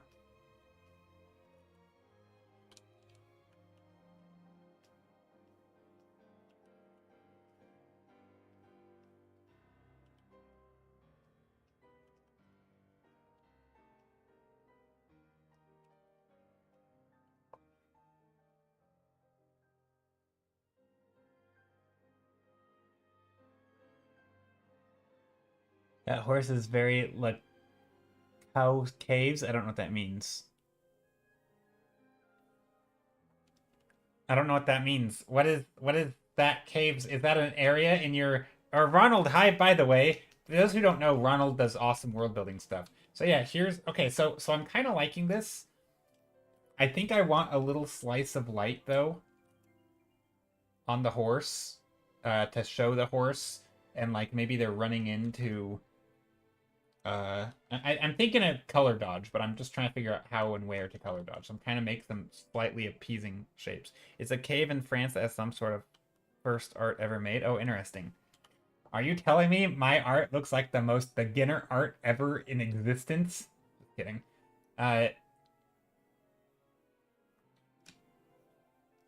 know that's not what you were saying. Whoa, what just happened? My stylus just went haywire.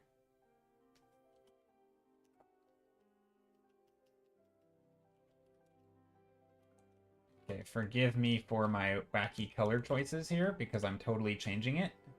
But that's what you get for doing a color redeem, is that they're just a starting point. Red horses, light up here.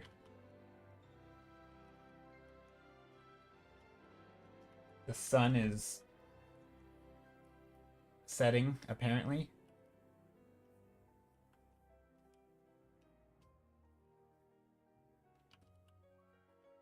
We're really pushing the vibes. Okay, these horses here.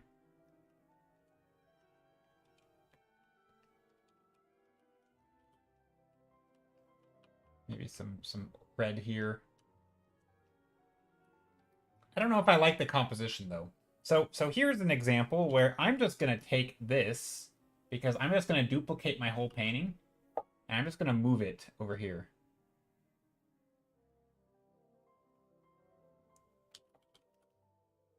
Because I didn't like the composition.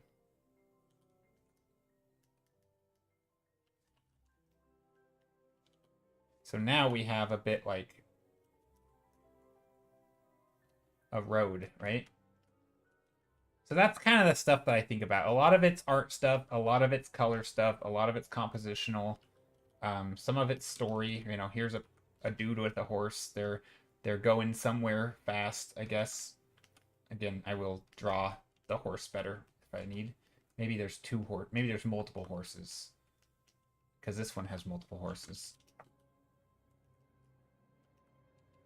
I will say I'm a little bit on the fence with this wagon up front. I don't really like how I've drawn it. But again, references and stuff can always come into play, so we're not in a make or break scenario here. Some trees or something back here, maybe. Anyway, there's a something. There's a something.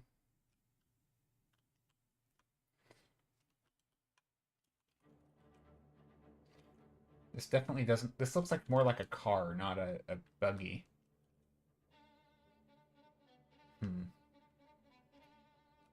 I don't know. We'll have to figure it out. We can do some vehicle design after if this is the route we want to go.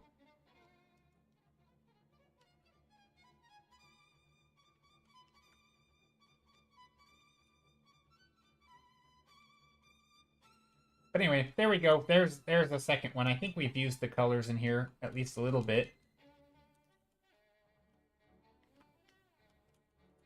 Maybe these have some banners on here. Would you leave the mountains the same color, or would you try to add some blue or gold? I'm curious. Like these well, these don't have to be mountains. These could be a grove of trees, for example. This could be a patch of trees. But no, I don't think it needs to be blue or anything. Yeah, no, this could be a patch of trees, and this is it's a little bit of light passing through. I don't think it has to be like mountainy shapes.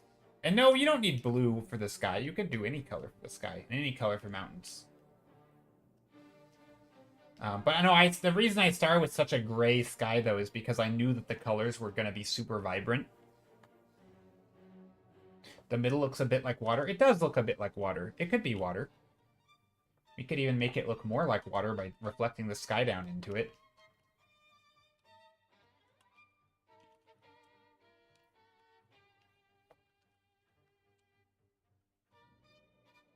If we wanted.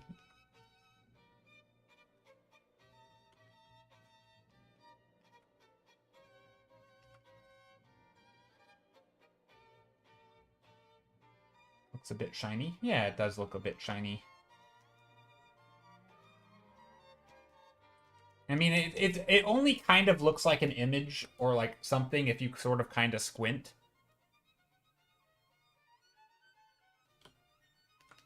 Yeah, we could do that. I'm a sucker for vibrant colors. Some of my own tends to be termed skittle vomit for being so bright. Yeah, I don't think there's anything wrong with super bright colors. I will say in a, you know, as far as like my tastes and I think the tastes of many people, sometimes the images that you find that you're like, oh, these colors are so vibrant. If you actually take them into, you know, your art program and color pick them and to see what colors they are, oftentimes you find they have a lot of very gray colors with like a punch of super bright stuff. And so most of the painting can be quite gray, and it just sort of, you don't really notice it because you're too focused on the vibrant stuff. So yeah, that's something that can happen.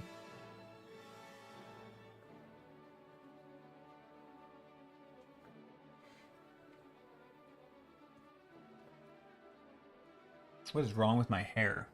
I don't know. I'm not sure what happened. It's like out of control. I don't know what's going on right now. I can't actually see because the thingy is so short. I feel like it's having issues though.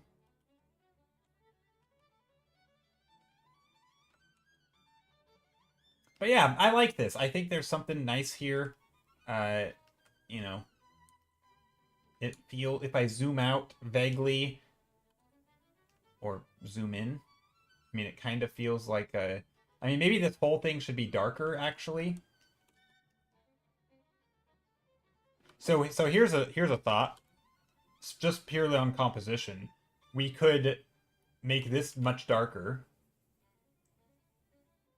and then make everything else much brighter.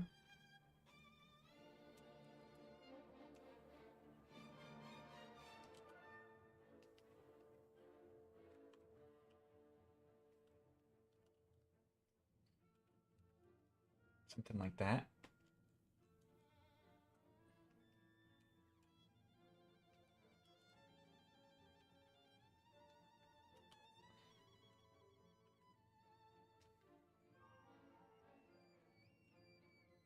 That might just be better for composition.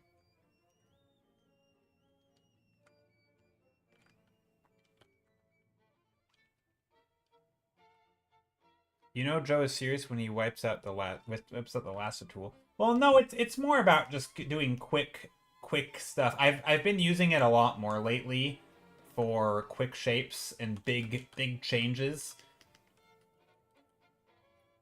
I do find it looks nice. I don't know, it can look nice.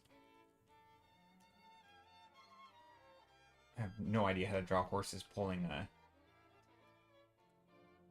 carriage though, but this'll work.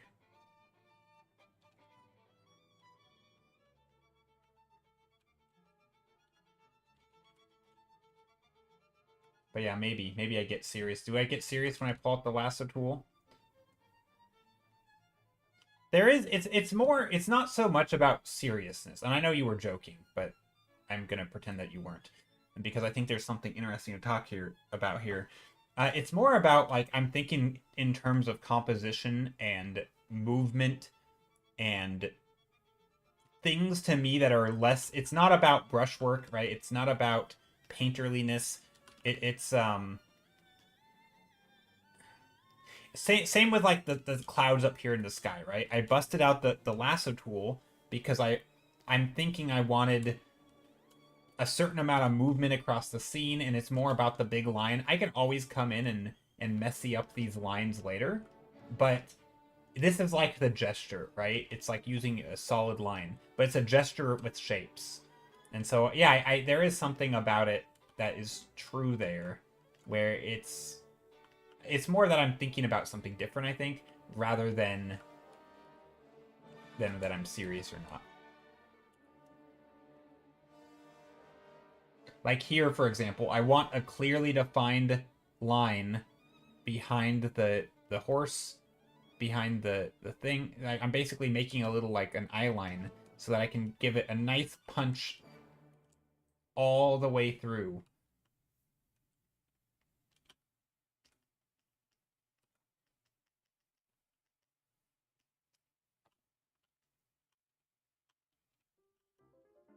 Oh, so it's not a nice color. So I'll call it that.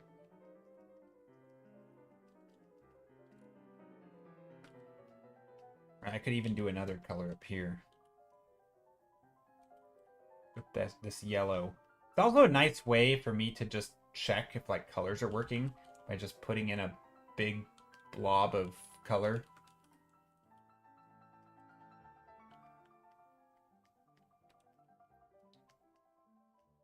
Anyway, there we go. All right, let's do one more thumbnail. So yeah, these two thumbnails are way more like designery, and because I think it was something about talking through my process. I think gets me to more interesting thumbnails rather than just mindlessly painting shapes like these. Like maybe there's a building here. And these buildings have the red roofs, but the roofs they're all very asymmetrical. So maybe we have this red stuff creeping down the sides here.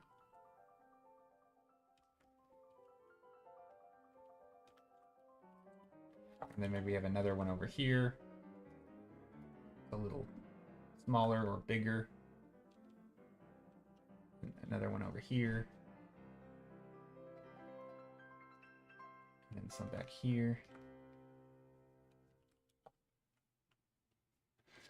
I really like it. That's why I'm always asking you to describe. Yeah, I mean, it's tough for me to describe this kind of process because it's very chaotic, right? There's a lot happening. There's a lot of moving parts. Sometimes I'm thinking about design. Sometimes I have an idea in my head, and it's just a matter of executing on the idea. Sometimes I'm searching for an idea, but while I'm searching, I am also establishing some sort of eye line. Like sometimes you just have to make choices, right? If it's a complete pile of mush, right? If I just have random colors, random shapes, right? Let's walk through a case where it's gone wrong, right? And I can talk about how I would fix it. So here is an example where the colors are awful. There's seemingly no color harmony. Actually, there is some, but we're gonna try and ruin that here in a moment. Here we go. The whole canvas is just a color explosion, right? Okay, so like what would be my issue with this painting, right? Well, maybe we want to preserve the color explosion, right? Or maybe we want to say, what if we pick a few of these colors, like the blues, the purples, and the pinks, and we group them, and then we have the yellows, the greens, right? What if we group it into warms and cools, for example, right? Or maybe we have these all as accent colors, but we paint over it as if it's like a sky affecting all of it, and so we affect all of these colors, not all of them, most of them, through like we harmonize all the colors by putting a layer of blue fog over. We still have green, it's just a little bit more blue-green, right? Maybe a punch of that green. We still have that purple, but now it's a little bit more blue-purple. We still have this blue, right? We have this yellow, but also it's isolated, right? So now we have those same colors, but they're all, if you were to zoom in, they all are bluish, right? So that's kind of like, at some point you have to diagnose what the problem is, and then just do a solution because you don't really have any direction. Maybe I like these colors, but I want them, they could be like, they remind me like of colored balloons, for example. So maybe we put these back up here as literal balloons. I'm going to draw balloons now. And if they are balloons, maybe, again, now we're looking up in the sky because they're balloons. So maybe we want a low horizon line. So now I'm going to just take a random color. Doesn't really matter what it is. Actually, maybe a dark color. And so now it's like, okay, well now we have balloons in the sky, right?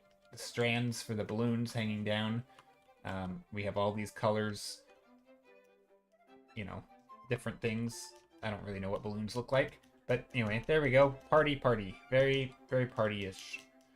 And then now down on the ground, maybe we actually don't want it to be so exciting, right? So now I'm going to take this same blue, but I'm going to dump it into the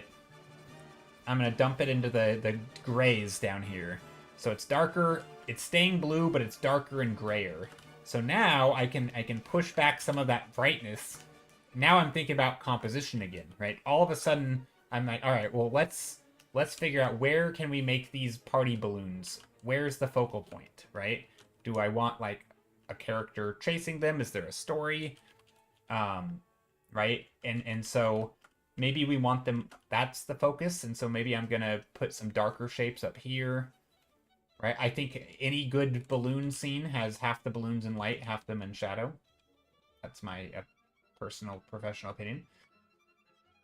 You want light and shadow on colored objects, and especially of objects of different materials, so that you can show the material.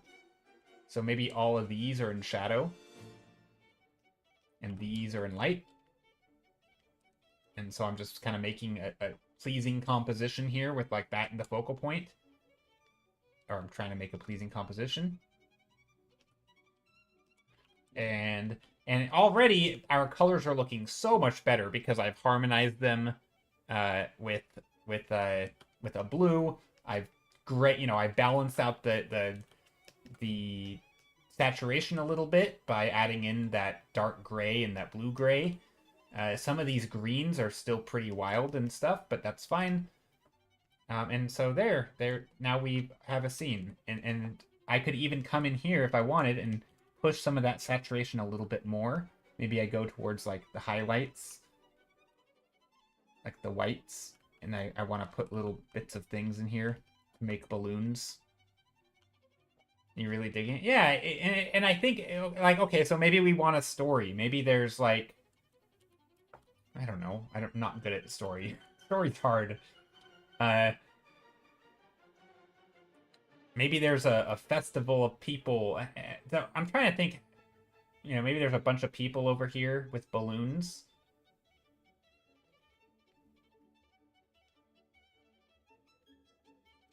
I'm gonna make a new layer here because this is gonna probably look terrible. But like maybe there's just a whole bunch of people letting balloons out. And I'm trying to get some sort of gesture so they're different shapes and maybe leaning back to look at the balloons.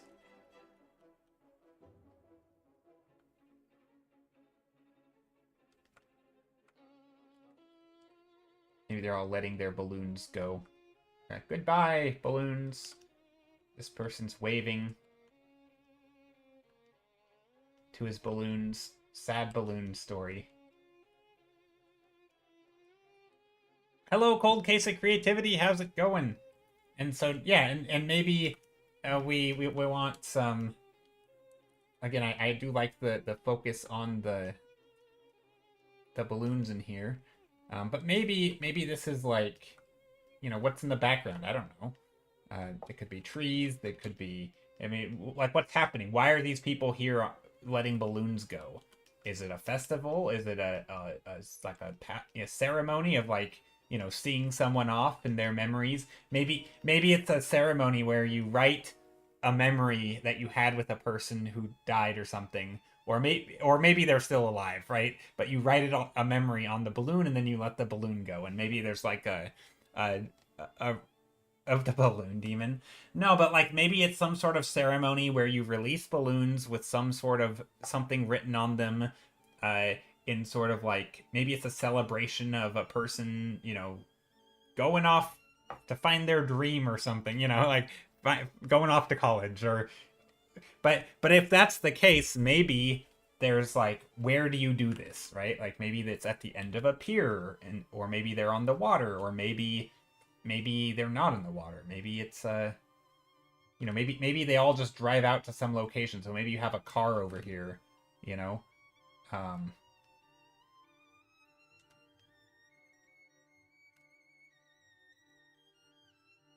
I don't know. Maybe you have a car parked over here and they're all just like on the side of the road.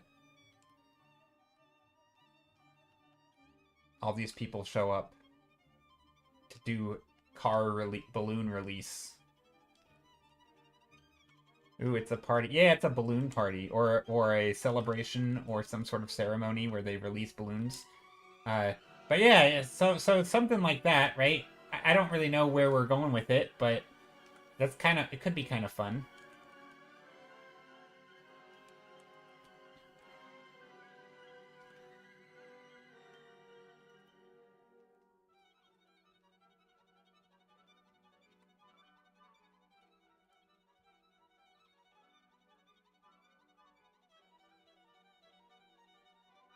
But yeah, there's a... Okay. Now let's vote. Actually, not yet. First, I'm going to do the daily Wordle and connections, and then we're going to vote. So I will first, though, crop this. Save this. I'm really happy with these bottom three. Way more storytelling than I normally do. Sort of some vague concept of an idea. Not a fully formed idea.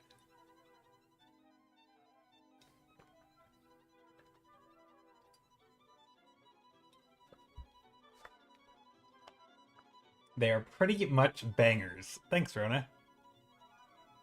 It's not a party without Rona.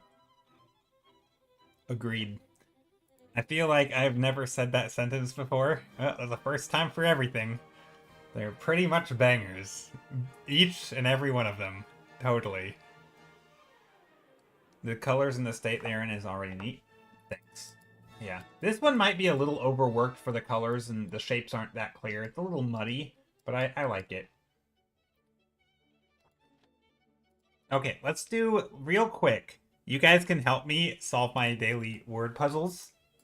Rona, I know how much you love puzzles, and I'm kidding. But yeah, so connections. Did I know something about cookie data? Nope. Okay.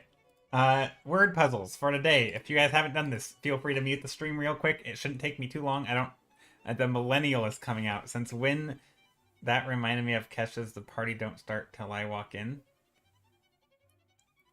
I don't know that song. I probably would know it if I heard it, but it does make you feel like more of a boomer. It's all right. Okay. Okay, so the way this game works, if anybody doesn't know, this is just me taking a quick break before we pick one of these and work on it. But the way this game works is there are somewhere in here 4 categories of 4 words, and there's a connection word, a connector word, or sometimes they're all synonyms, sometimes it's a fill in the blank kind of thing. So it could be bulletin board, it could be poster board, could be keyboard board, probably not that, announcement board, beach board. Oh, yeah, did I just get the hardest category? Poster board, beach board, bulletin board, soda can board, Sunday board, notice board, poster, bulletin. No, this isn't beach. Notice board. Is a notice board a thing, or is that just called a bulletin board? Scanner board, browser board, reader board, folder board, tree board.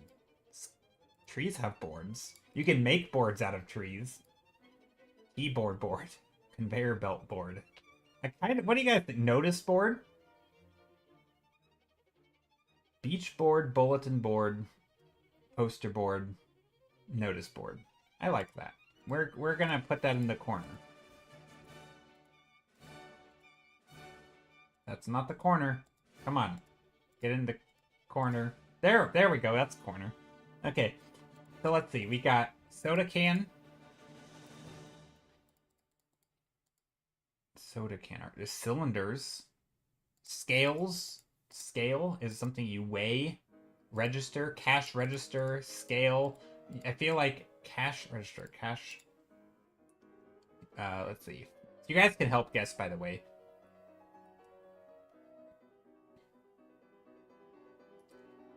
A bulletin, announcement, a notice, and a poster. Maybe they're not types of boards. Maybe it's just announcement, a poster, a bulletin, and a notice. Like,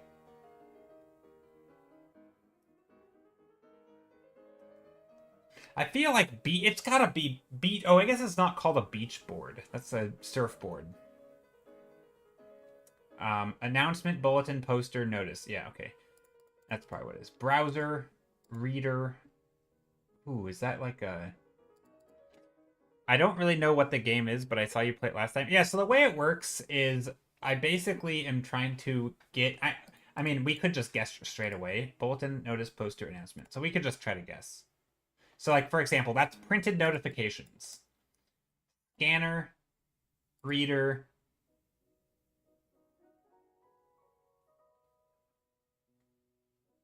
Yeah, those are the same, right? You could reader, a scanner, a scale.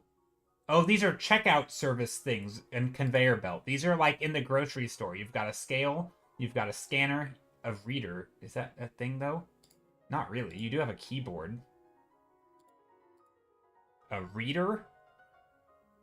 I don't know what the difference between a reader and a register. I think it's a register. You have a register, a conveyor belt, a scale, a scanner. I think a reader is something different. I think reader is gonna be in like browser, reader, like a PDF or something. Let's try this one. Yeah, that makes more sense. What about like folder, reader, browser, keyboard? These are all tech things. Reader, fold. I don't know what a reader is though.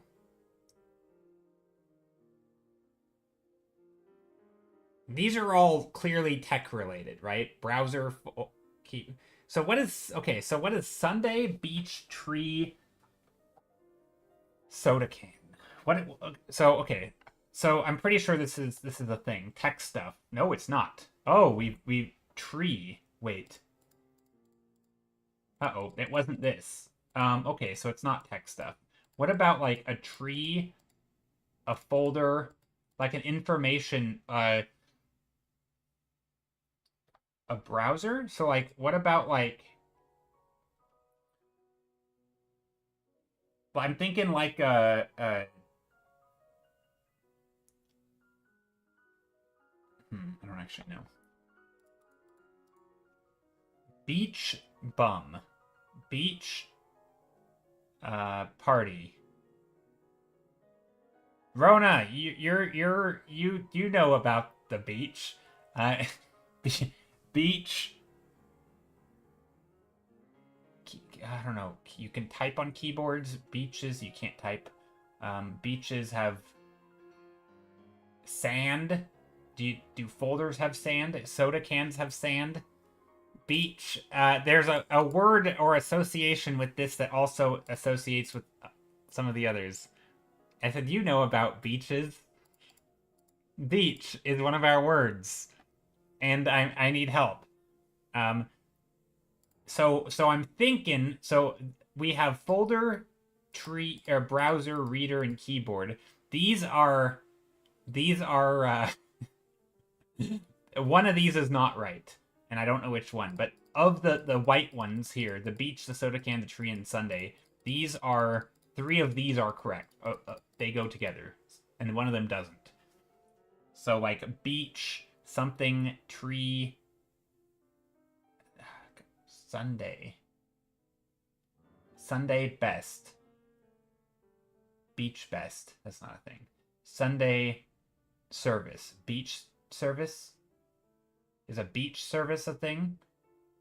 Sunday. Sunday is a weekend. You go to the beach on a weekend. Uh, Sunday.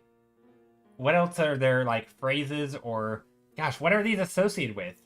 Maybe it's like a TV show and there's like characters who go to the beach, they drink soda out of a can and they go there on Sundays. Um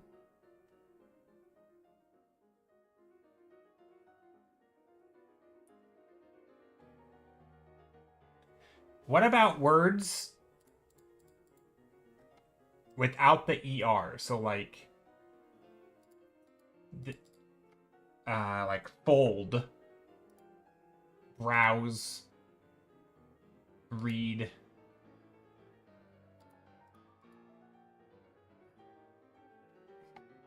I don't know what this is. Um, but it's not these four, is it? No, no. The folder, reader, browser, keyboard are not. No, no. That's not the answer. I think I already guessed this one. Yeah, I already guessed this. Chilling at the beach, reading a book, drinking soda under a tree. What things you do.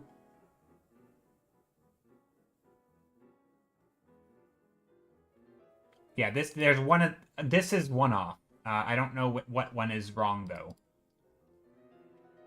So I'm just trying to find connections between like soda can and tree. Uh,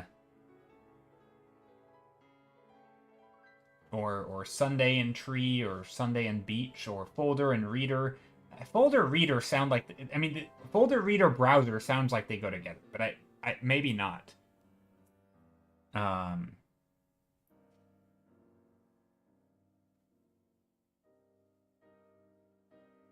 I'm trying to think. This is where thinking like laterally helps, and I can't think of them.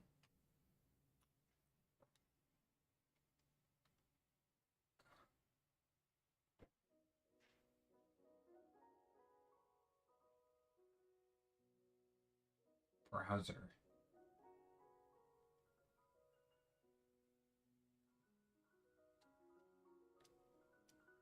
Keyboard.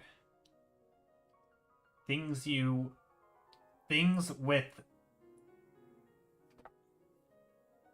plug in, things with many pieces. Beach has lots of sand, trees have lots of leaves, keyboards have lots of keys, and soda cans have lots of bubbles. I'm stretching. That's a stretch. I don't think that's right. Folder, reader, browser, Sunday. Yeah, Sunday school or like Sunday school, reader school. No. Trip, Sunday beach trip, tree trip, folder trip, Sunday trip, keyboard trip, browser trip. I don't know. I mean, we don't know that Sunday and beach go together, but I feel like they probably do. I don't think, but I think you're on the right. Like Sunday vacation, beach vacation, keyboard vacation. Are these things? I don't know. Gosh, I don't know. I'm gonna have to guess. I think we might fail this one.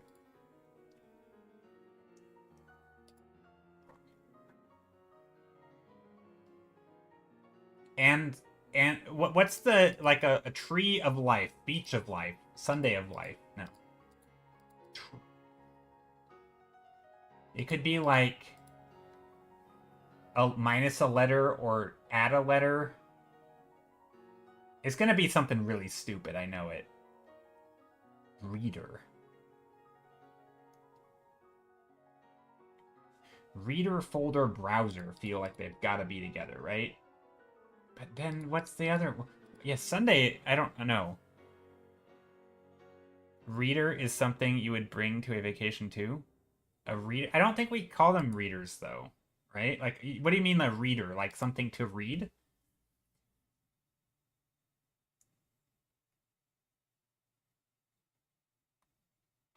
It could also be something like for example, Sunday has the word sun in it. Maybe, and keyboard has the word key. Maybe there's like some word. Keyboard, browser, reader, and folder. That's what, yeah, I already guessed this one though. And it's not the answer. Ebook reader. No, I already tried this one. This was the first thing I tried. This is where I've already missed one.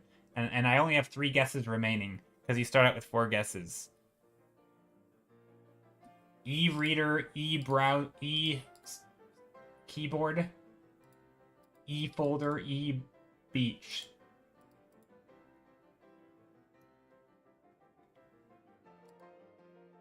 Fizzy. Something that's fizzy or with bubbles. The beach has bubbles. Kind of, not really. Foam. Sunday, do you foam on Sunday? I don't know what that means.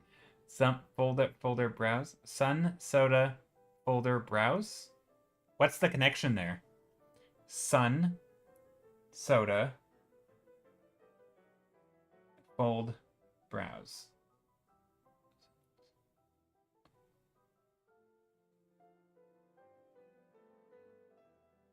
I don't know. I have no idea, and I hate guessing. I don't like guessing on these, but we could. Okay, what about... Okay. Things with liquid. Beach. Soda. Well, why is it soda can? It's made out of metal. Shiny. Why not just soda, for example?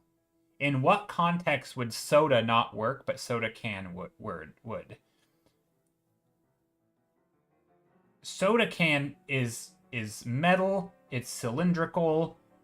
It's shiny. You crack them. You can open a folder. You can open a soda can. You can open I don't know what a reader is. You can open a browser. You can open a reader? Things you open? What is a reader?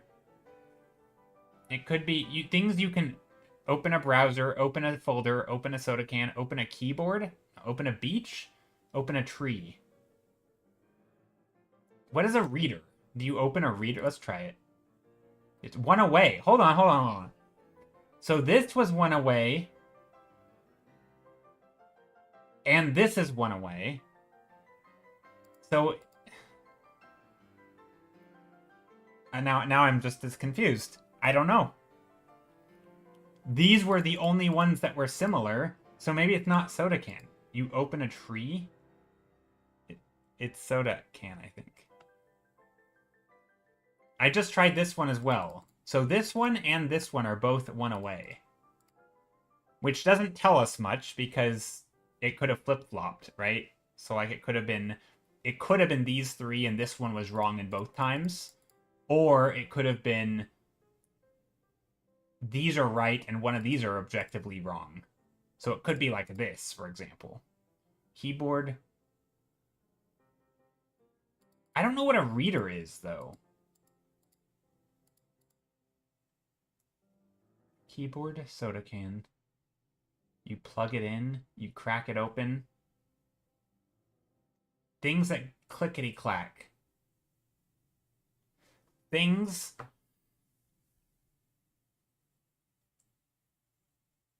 that can spill. Spell? No. Gosh, oh no, I need help. I've been at it for almost 15 minutes. I don't know. We will get this. We will get this. Folder.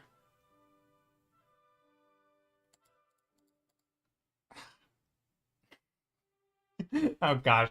Ebook reader is the only context I can think of. Yeah, I don't know what reader means. My guess is whatever the purple category is gonna be something like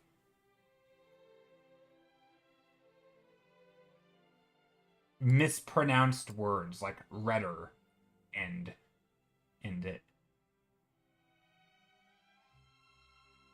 I don't know.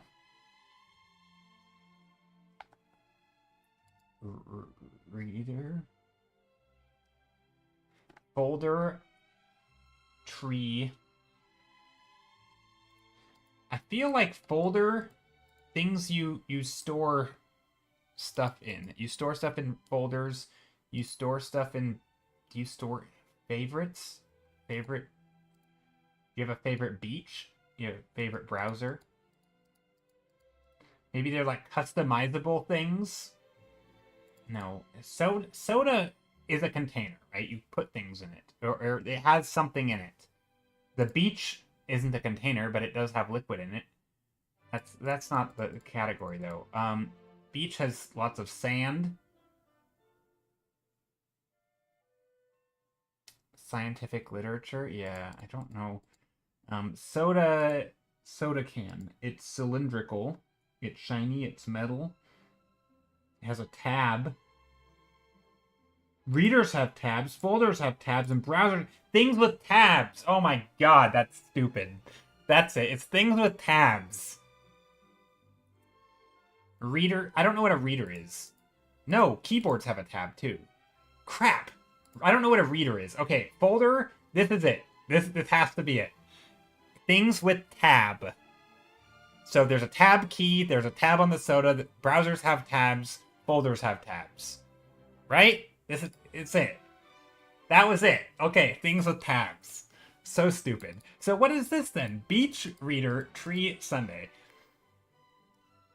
Beach reader, I don't know. It's sound theory. Okay, so we don't have to actually know what this is. I could just lock it in and we've won. Sunday, a branch. Things with branches. Beach branch, tree branch, reader branch. That was hard. Yeah, I don't know. I don't know what this. Let's just find out. Palm Beach. Palm. Oh my god, that's stupid. Palm. It's Palm blank. So Palm Beach, Palm Reader, Palm Sunday. I don't know what that is. And Palm Tree. What is Palm Sunday?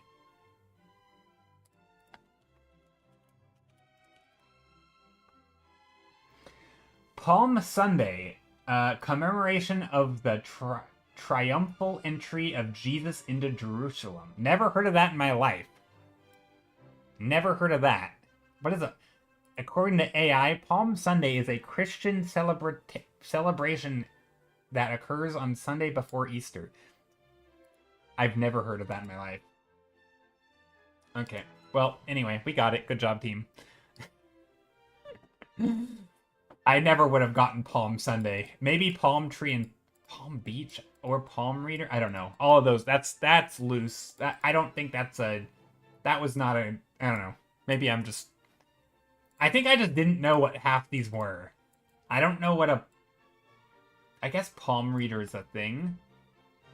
I don't know. Palm Tree is good. Palm Beach, I guess, is good.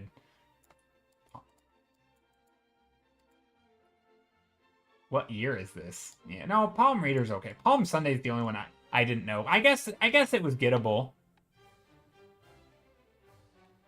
I guess it was very gettable. But I'm gonna pretend that we didn't struggle. Okay. Back to art. Alright, art time. Also, what's happening with my... Look at this. My computer is struggling. Look. Look, look, look. Okay, let's close this.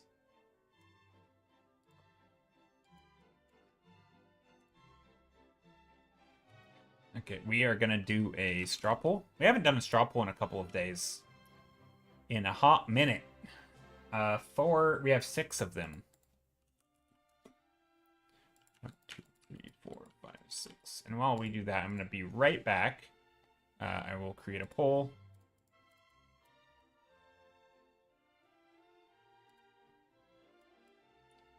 Love the colors today. Aw, thank you. All right, so there's that. I'm going to put this up for 5 minutes real quick.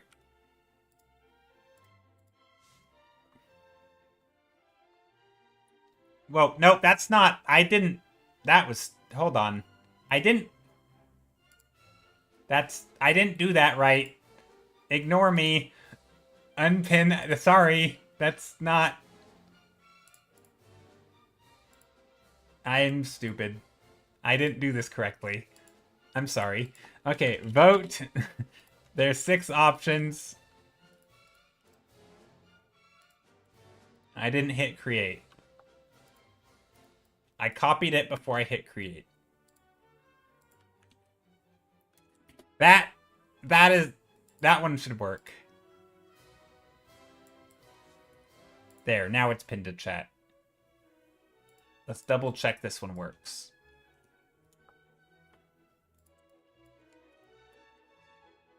I think that works.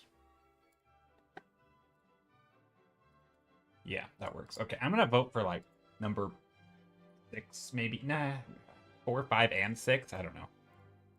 I don't know what I'm going to vote for, but I will be right back. I need to use the bathroom, and then I'll come back, and we'll see which one has won.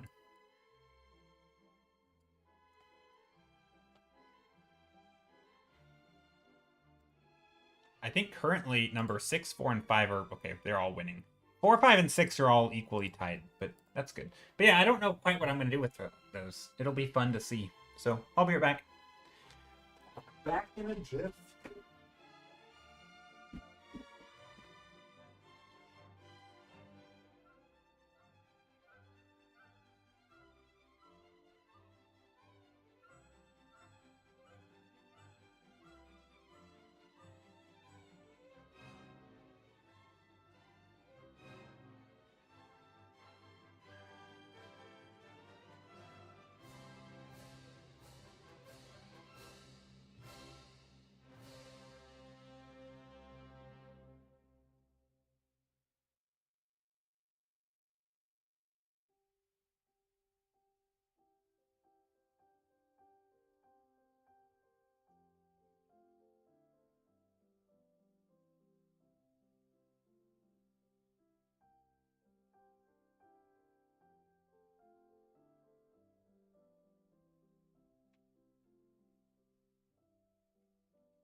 Okie dokie. I return. Now I want 5 also.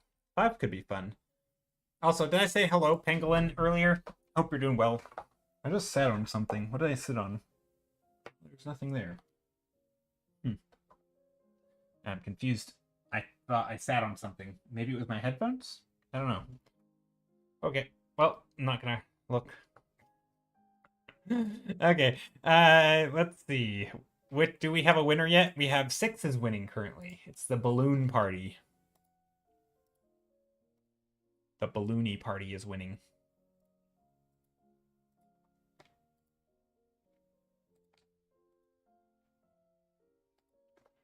But yeah, if anybody has any art they want to or they'd like to share, please do. I'd love to see what everyone's working on today. Darren, good. Doing good. Hope everyone is doing what good. I am doing good. Doing well. Doing good. I don't yeah. I guess 1 is a nice thumbnail. It's one that we did last stream. It was somebody had redeemed a color. Actually, 3 of these were color redeemed thumbnails. Number 6 is Dr. Seuss. Yeah, it's a little bit Dr. Seussy vibes. 1 is really... Yeah, I like 1. 1 just doesn't have quite the same vibrant colors as the others. And so I think it's going to be hard to win a vote.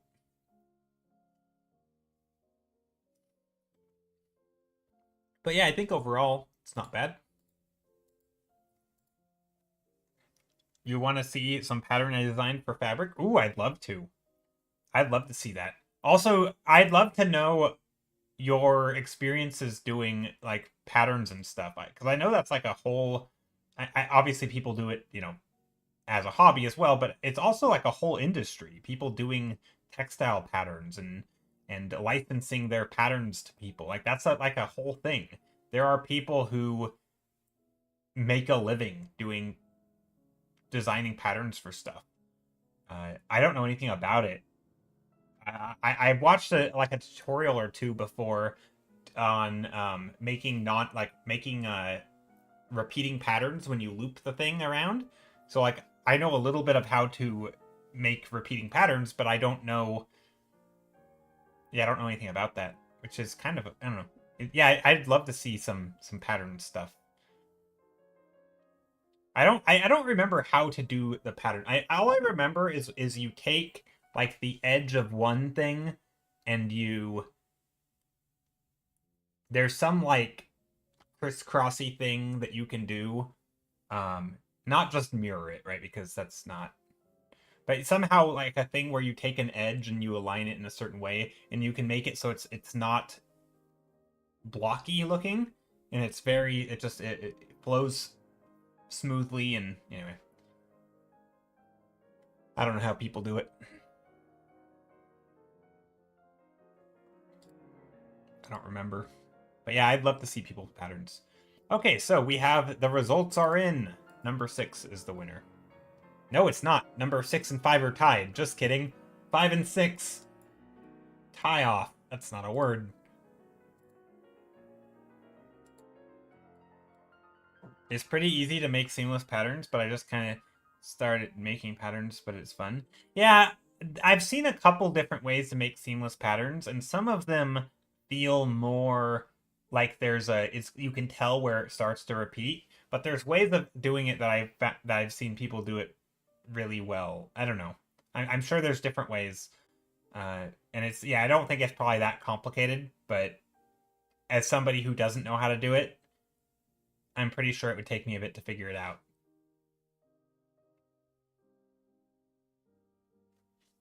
Because it also has to repeat top to bottom, right? So it's not just left to right, but it's also top to bottom. And so, and when you stack them on top, they still have to match. So I don't really remember. I think it's something, isn't it something like you divide up your painting like this, and you take the top edge here, flip it up there, this edge, flip it over here. Like something like once you have your pattern, you do some sort of flipping shenanigans, and then it'll give you the basic shapes, so like whatever your shapes are, where they align, and then you can add whatever you want in the middle. And so as long as your edges match up in that way, I think something like that. I don't remember. I'm not big-brained enough for that. Or repeating patterns.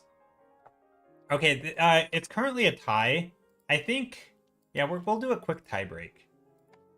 Slash pull. We're getting a very slow 5 or 6. 5 or 6. And we'll do 2 minutes starting now. There's a tie break in the top of chat. It should be a drop-down menu. Do you have an example of these patterns? Yeah, I'd love to see. I would love to see the fabric patterns you've designed.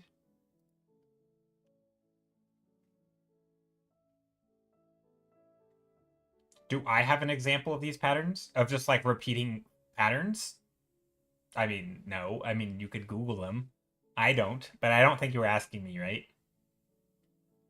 I remember back in the day, I listened to a podcast with it was an art podcast where they were interviewing different artists from different sort of areas of art, and one of them was like a pattern. She did a lot of pattern stuff, and she had license agreements with tons of different like big companies and all sorts of things. And she was talking about making patterns and stuff. And I don't know how you would get that gig because I feel like, yeah, I don't know how that works. But it would be it would be very cool.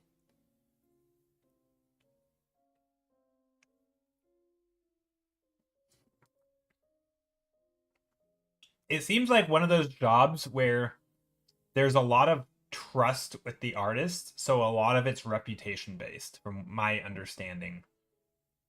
Because like a lot of people can probably make pretty cool patterns, but a lot of it is like, if you're going to use it for say bed sheets for next year, right? You're trying to gauge what is going to be popular next year, right? Like it's almost like fashion in a way where it needs to be things that are either timeless or trendy in a way, or like it's not just paint cool stuff, right? Because I don't know what I would put on patterns, right? Like I don't even know how to begin doing that. I don't think it's the technical side that would be the challenge. It's the taste. I don't think I have a taste for patterns. Patterned stuff, and whether it's pajama pants for children or bed sheets or a jacket or something. I don't know if you did that right. I think you linked to the Discord itself. That's okay. Oh, this is amazing. This is gorgeous.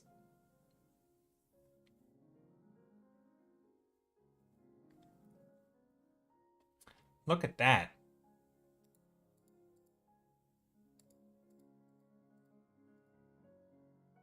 That is so gorgeous. Very cool. I like that a lot. I'm gonna properly link it because I don't think you I don't think you linked it quite right. Because that makes people open up their Discord instead of just there we go.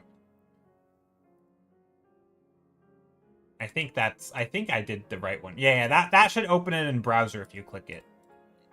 But anyway, currently number 5 is winning. So we've got our it's poll completed. Number 5 is won. Okay, we're going with number 5. We're going with 5. This one's gonna be hard. I don't know how we're gonna achieve this. So my plan for today, for number 5, is find pictures of horses and also figure out what kind of buggy design we're painting.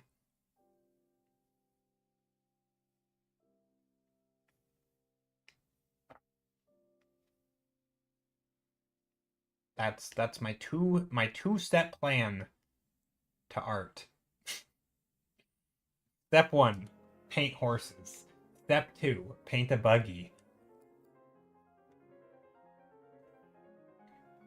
All right, let's do that. Let's copy this. Copy, paste. Oh, I did not mean to do that, by the way. I just put... Oh, uh-oh. Edit. Rona just liked something on Discord. I didn't mean to... I put the wrong thing. Here, I'll put it back. But, okay, this is what I meant to do. There we go. That's what I meant to do. And then this is the one that I am... There we go. Rest in peace, Rona's horse emoji. Oh, there it goes. I see it again. Okay. Yeah, posting stuff in Discord. There we go. It's gone. I know, I'm sorry, Rona. I posted that and then I realized I posted the wrong thing. Okay, this is what I'm working on. Alright, let me find a picture of a horse. Horse carriage. Images. And then I'm going to open up a reference file. It'd make a cool tablecloth or a napkin. Yeah, it looks nice. I could totally see it on a napkin or something. Yeah, very cool pattern. Okay, there's this little... What in the world? That's a very tiny horse for a very... I don't know what's wrong with this image. Is this... What is happening here? Whatever. I kind of like the shape of the horse, though.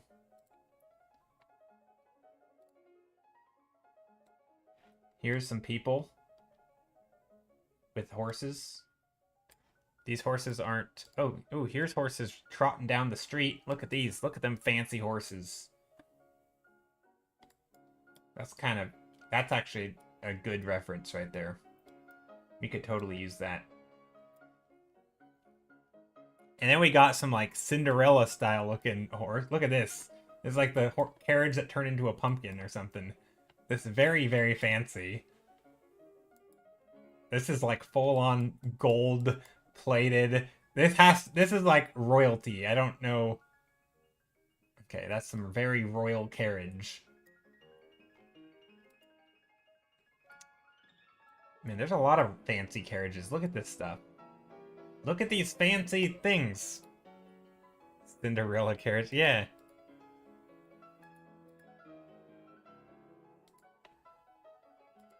I mean, carriages come in all shapes and sizes. Look at this thing. Oh wait, can you guys see any of this? Yeah, you can. That one's kind of ugly. I mean, this is like practical, right? This is like for hauling stuff. This is for like, this is the least practical. This is when you spend more money than any of us will ever see in our lives combined on something that you probably never use because you're too afraid of getting dirt on it. That's how I see this. This is ridiculous. Like, what just unnecessarily extravagant amounts of money. And like, what is going on here? Really? I mean, I guess this is like the you know, rich people buying rich sports car vibes, except this is of the times of royalty.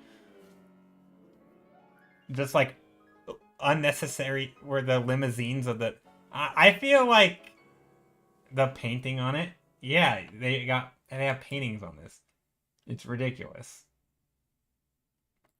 Limousines, though, are just like... I feel like even limousines aren't this fancy.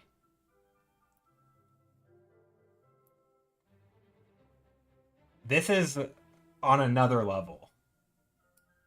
It's like a gold-plated Bugatti. Yeah, there we go. Yeah. On the painting.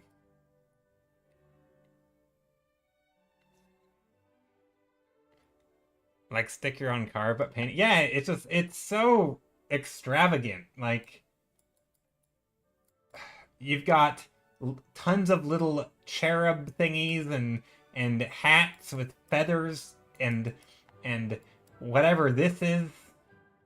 Uh,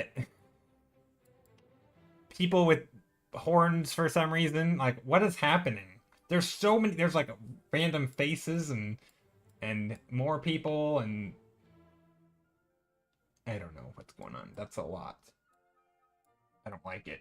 It makes me uncomfortable. This one at least has a nice silhouette. That one too. Okay. Anyway, that's our deep, not very deep dive into carriages. But I've learned something. I've learned that people are wild with their transportation. They really like to flaunt their wealth, apparently.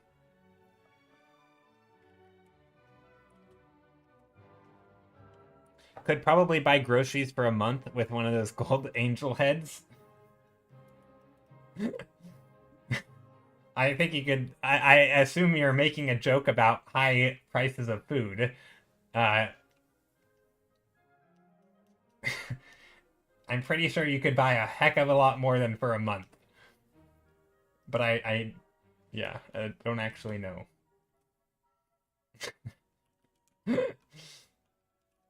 A whole month. I don't know how much money you're spending on a month, but if it's in the millions, maybe. Or tens of thousands. Horse trotting.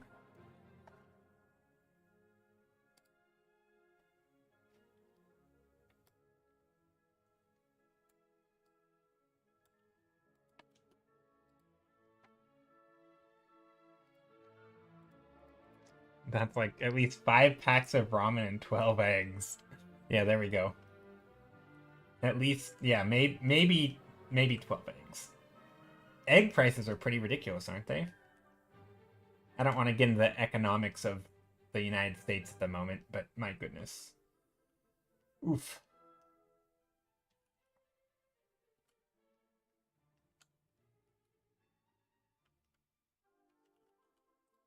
Okay, how to draw horses.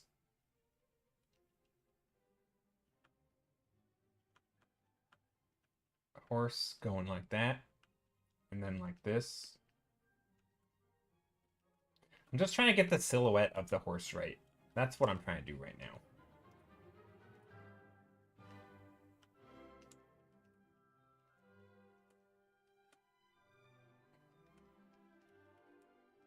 That doesn't look right at all.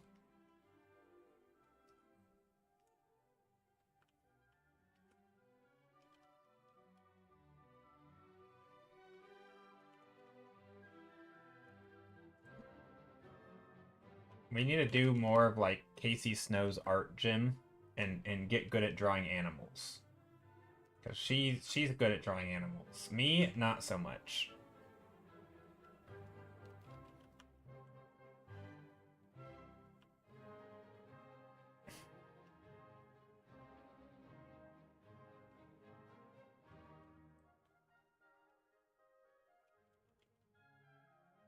Horses have very flat heads. Like they want to ram something.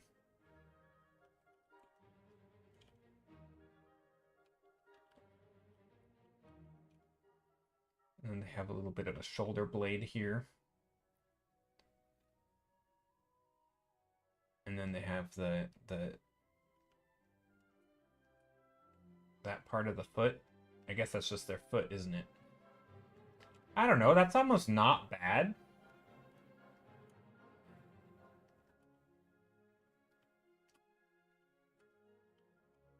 Like almost have a horse, although it kind of looks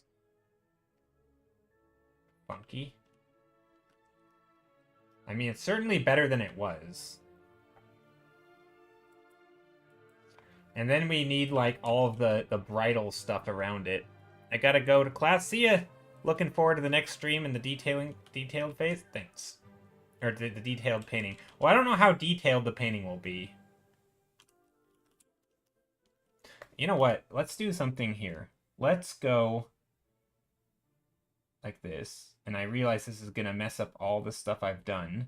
because I'm not painting on a separate layer. In fact, I'm actually on the wrong layer. So after I make my selection,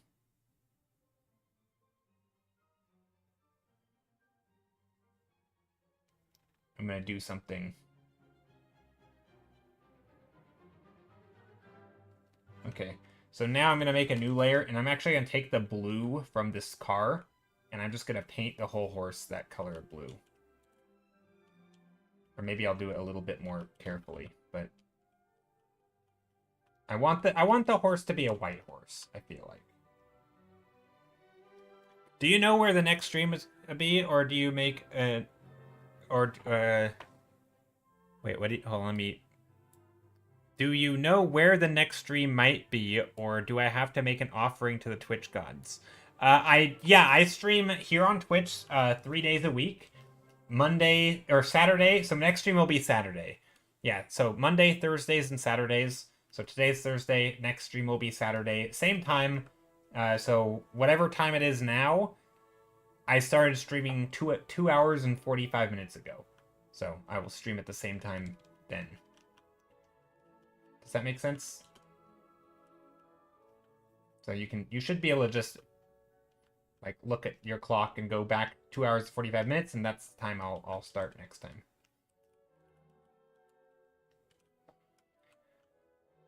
See you Saturday. See ya. Thanks for stopping by. I appreciate it. All right, so we've got this horse again. Horse is a little bit something because I don't know how to draw horses, but that's okay. We don't need to fuss over it too much.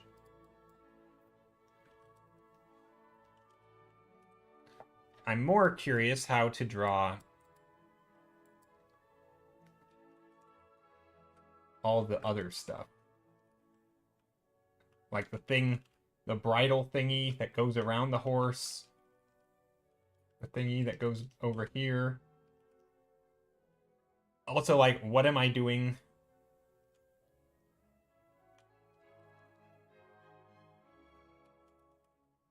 What am I doing over here? That's the big question. Oh, I have hiccups.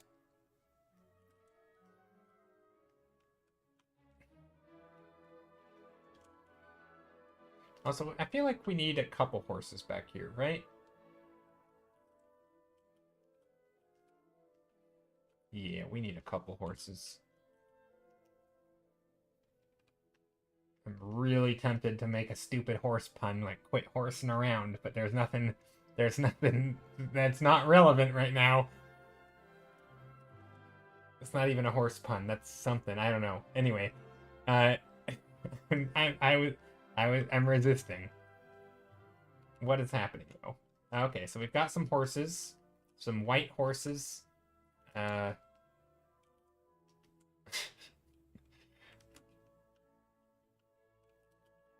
And we will put some shapes.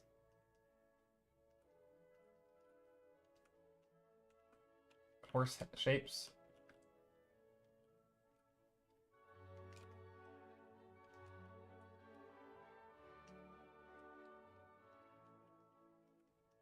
I don't know how to draw horse heads, but we're just gonna pretend that this is starting to get there.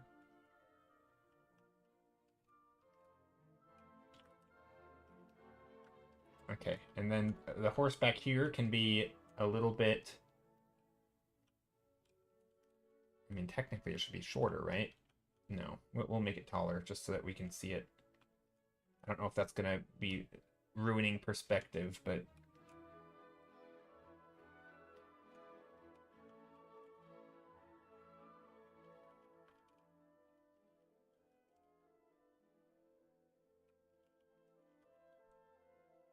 like this.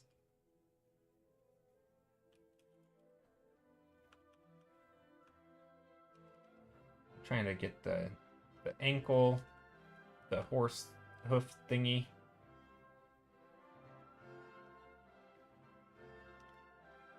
There, something like that.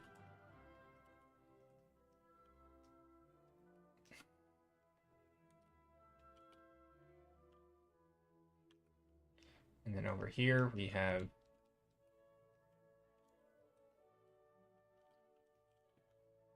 Actually, maybe this foot could be going back.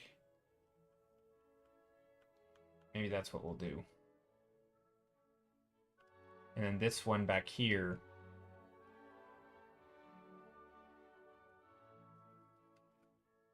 can go backwards because I don't know, actually that might look funny.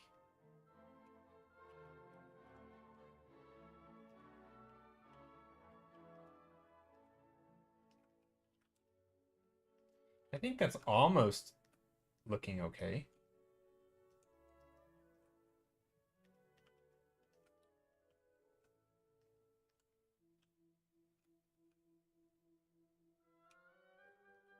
Leg.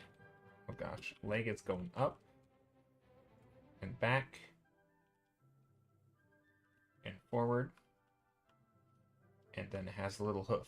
A hoofy.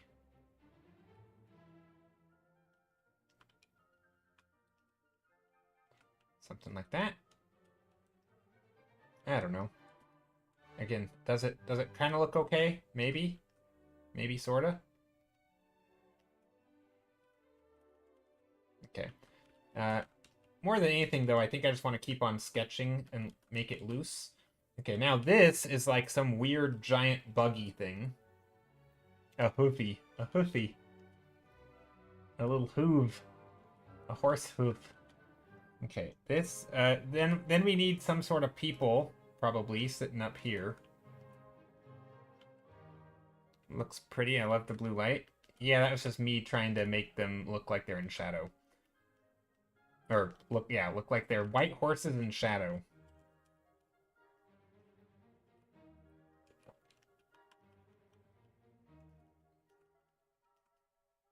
Here's a little person just chilling. Chilling on a carriage. Not quite sure what's going to go with the carriage here, but I feel like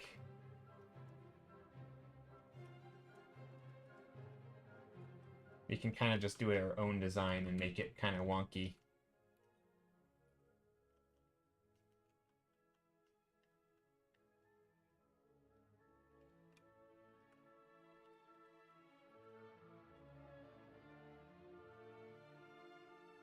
Something like that. Maybe there's two people.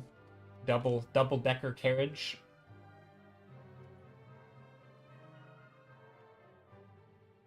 Little bit of a fancy thing there. Maybe the carriage has a covering. I mean, this is the weirdest looking carriage I've ever seen, but you know what? I'm okay with it.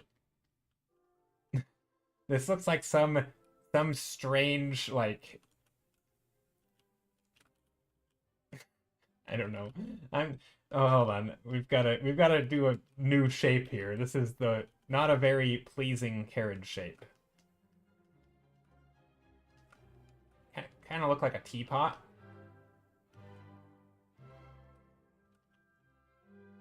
It could go the teapot carriage, like the pumpkin carriage from Cinderella, inspired by pumpkins.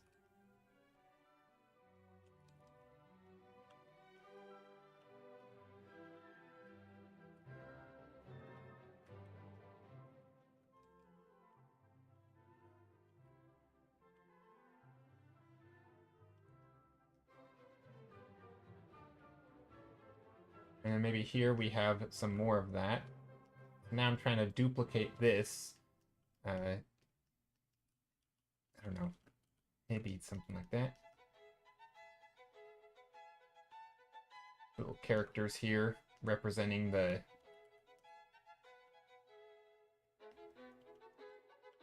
horses over here. The little shapes of the people. No, wait, this was taller though, so these people need to be very, very short. Oh, I can't do that. Let's do this. I don't even know if we'd be able to see them at this angle then. But we can probably go like this. With, like, white over here for the horse.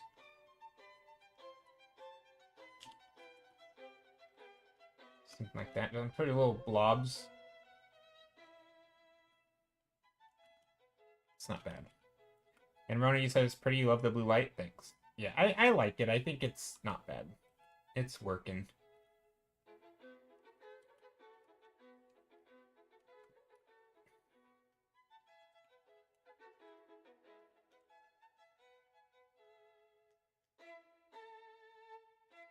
I don't know about the shape of this thing, though.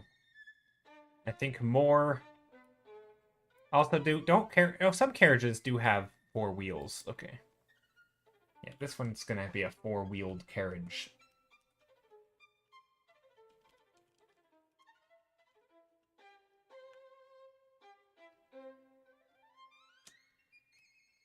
And a little bit of a wheel there.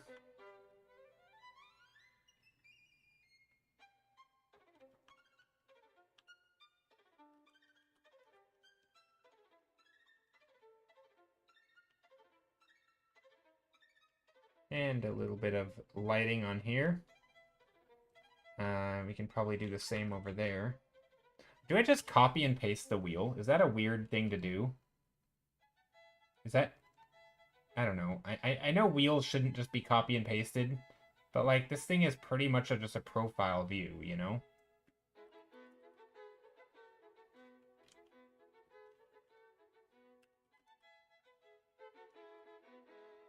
Like, shouldn't that basically work? Especially for quick concept. And then back here we can get the second wheel in.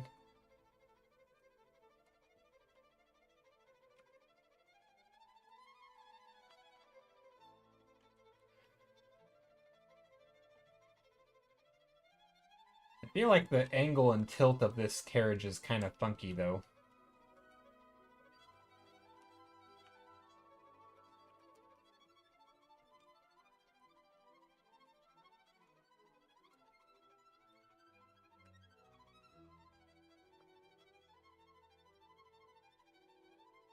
Okay, now, what if I go back to...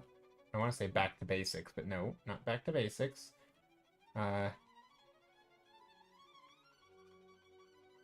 Composition stuff. So what if I guess that is kind of back to basics, but not what I mean.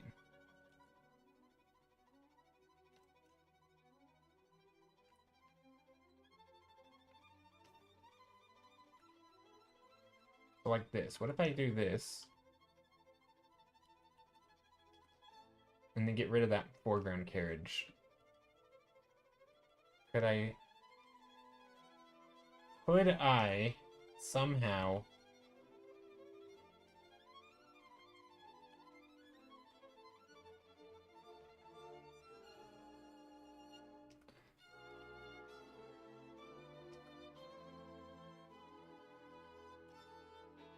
So what I'm trying to do is just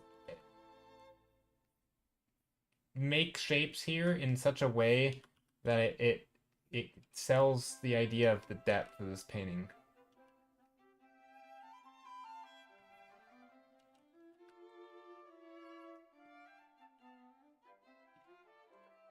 Because I'm not liking this. I don't like the... I mean, I don't think this is correct either.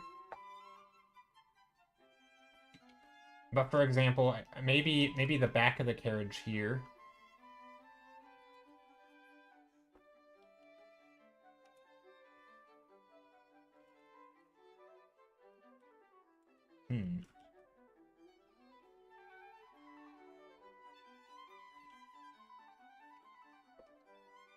Okay, I'm gonna try something. I duplicated my whole painting, so this isn't gonna ruin it. But I lowered this all down. I'm gonna make a higher eye line. And then that way I can foreshorten this more.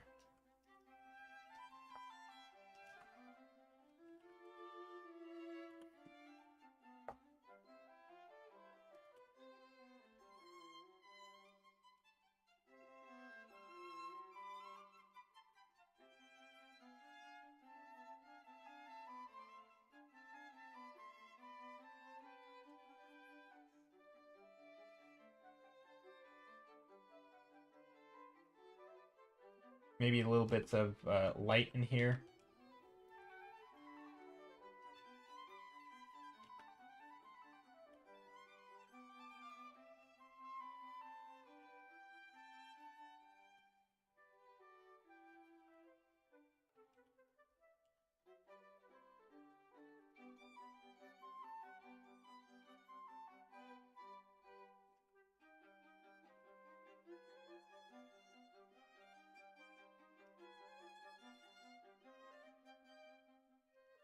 Maybe a little bit of light back there.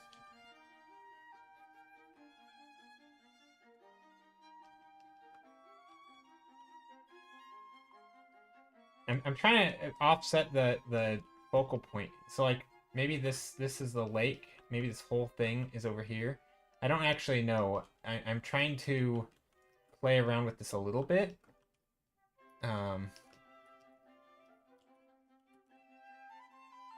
Again, a lot of this might be undone, but that's okay. Because right now my issue is that... What is my issue? My issue is that the carriage is traveling this way. We have a lake right here. And this thing is kind of in a weird... Like, everything is crunched a little bit.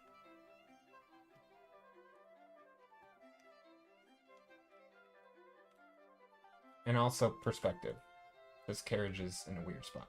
So like, what if instead we did this? Because...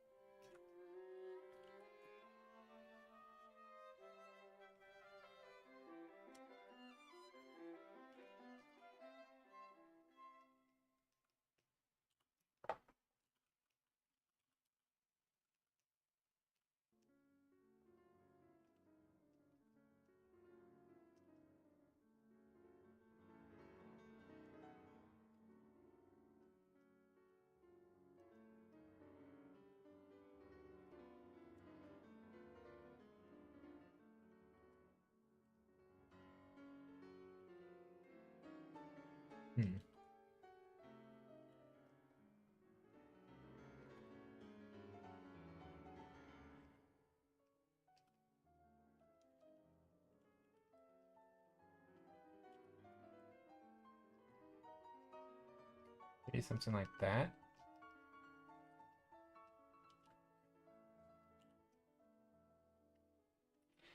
The water line is a kind of a hard sell for me. Unless it's like the whole painting.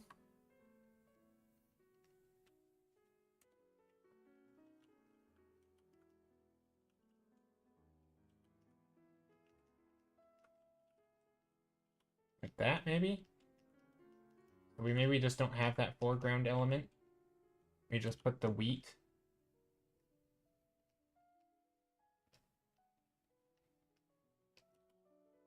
We could do that. Put lots of little wheat in here. I mean, I kind of like the foreground element, but I wasn't totally sure how it was going to work.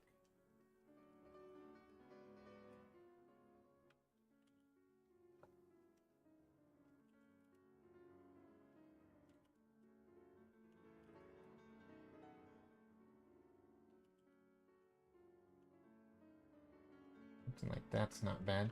I do like this orange stuff, though.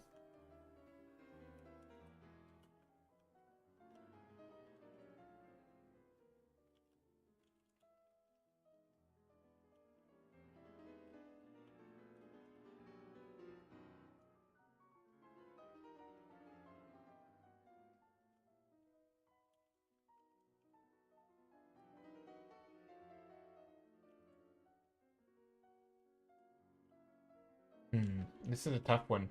Sorry, I haven't really been talking because I have... Now that we have an idea...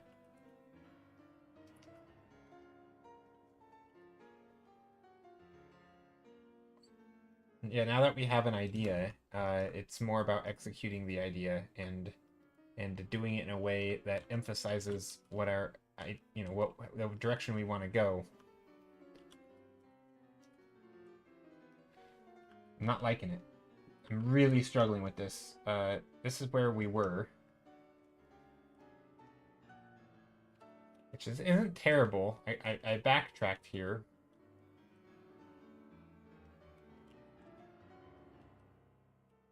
I mean, I almost feel like just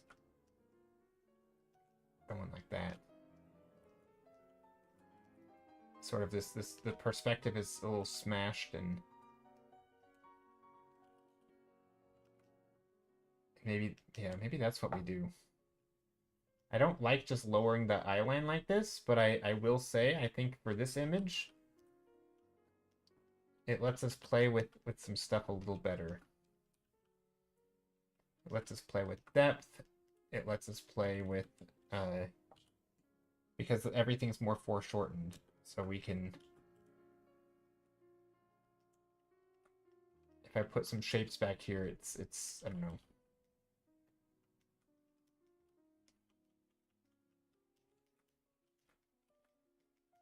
Also some clouds.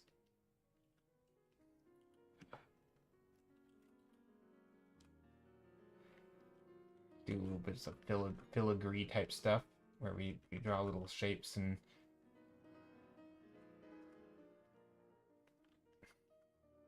could also just put some darker shapes back here.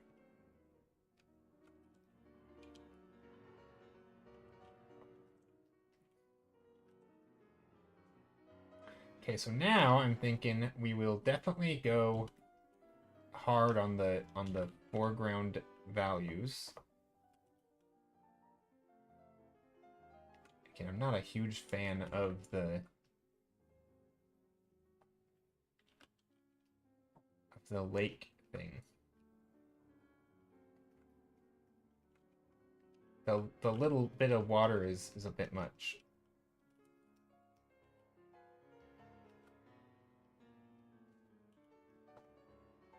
I think. I don't know. Maybe not. I think also more than anything, the perspective of this is not right? Because if this is just horizontal, why not just have the water cut across like that? I think my struggle has been trying to add like a lead-in.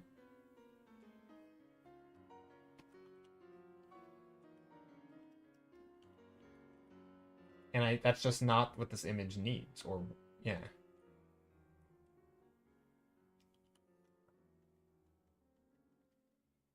So I'm just gonna go purely, and again, this might look a little silly. So this is gonna be like a road, and it's just purely straight across. I'm just kind of making like a little pattern here. And then I'm gonna take like a very light blue and put it across there, and then I'm gonna take a bright color, like the yellow, and put it across there. There. So now, this is our road. It's going in the shadow and in the light. And then in the road, we'll also have like bits of grasses and stuff poking up. And then also some things in the foreground, right? Like here. I think that'll work. So they're just kind of busting out into the sunset.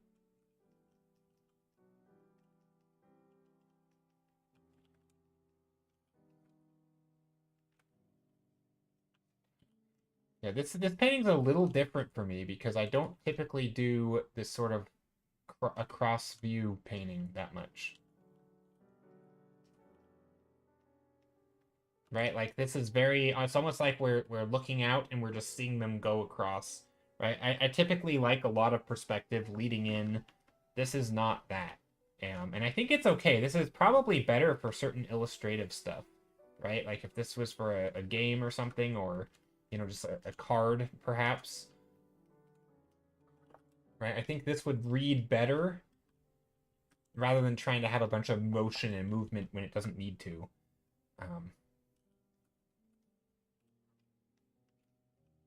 I mean, it still has movement, right? It's just left to right movement.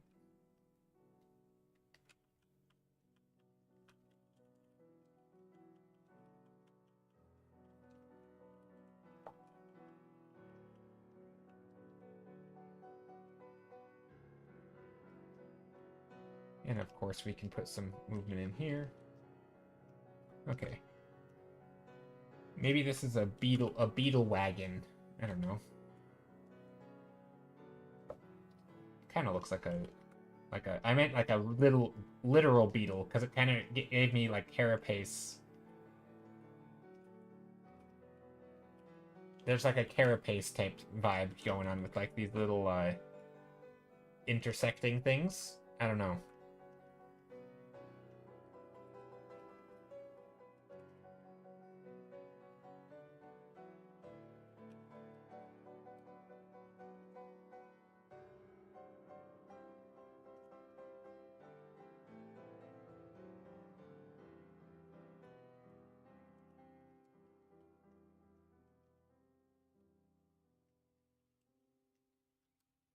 What if I type in literally blue beetle? Blue beetle. Images. Oh, that's the name of a movie, isn't it? There's a superhero called the Blue Beetle. Blue Beetle Bug. There we go. Ew.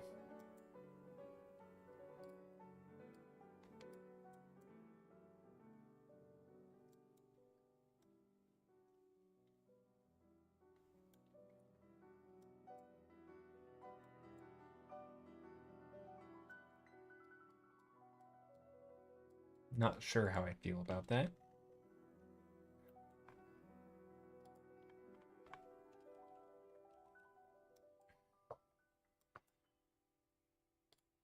I mean, I do kind of like how beetles are pieced together. There's a lot of things we could do with this. But I think overall this has a nice feeling. And especially we can take our smudge brush or our blur tool, if I have one. Yeah, this one. And we can shape up some of these background shapes and also some of the foreground stuff. I mean, I painted it pretty soft, but that way we can have some depth of field, sort of a focus of, into the scene versus the foreground can stay a little blurry.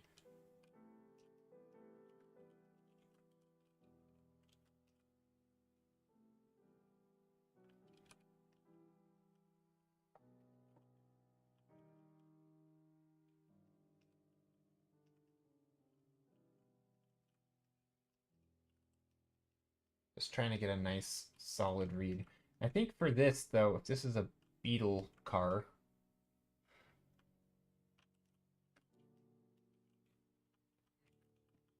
I don't actually want it to be.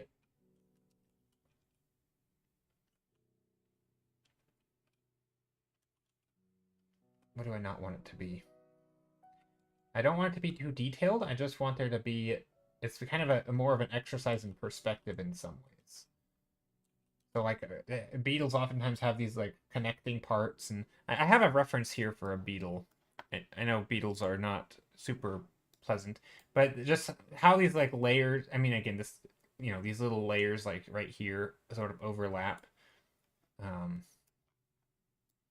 should probably do more. Are there like layered beetles? Probably.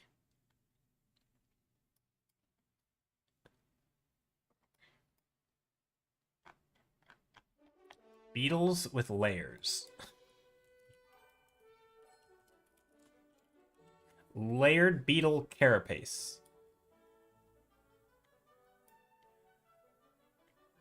Maybe there aren't.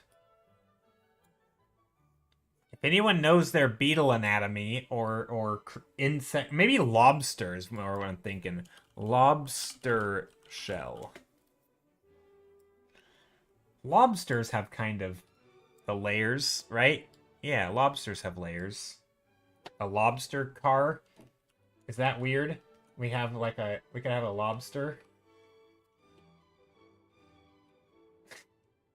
What a weird I mean that kind of would almost work in a way, and then have the two horses on the side, a lobster vehicle.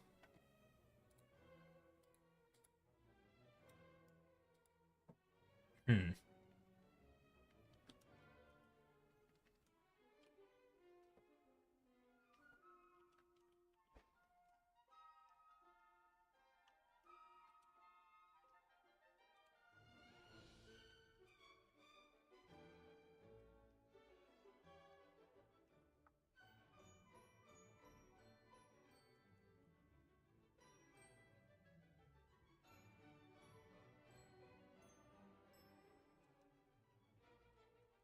not really a fan of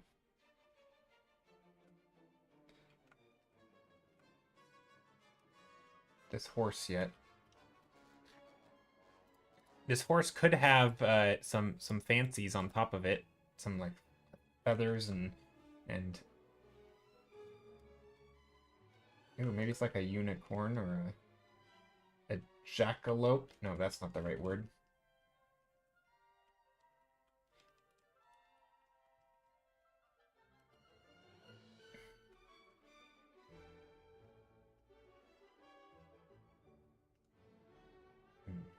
Horses have very narrow noses with the wider things.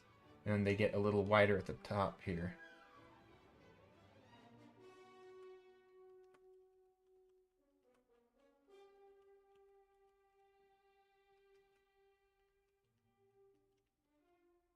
And then they also have necks. Believe it or not, horses have necks. I know. Marvelous commentary right there. I, I more that I wanted to be like I wanted to show some of their neck muscles, but yeah, that's something.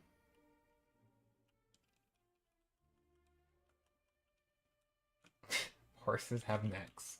You heard it here, You heard it here first, folks. Horses have necks.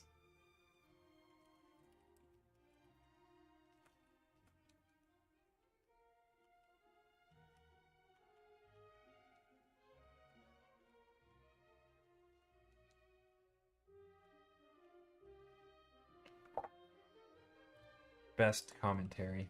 Okay.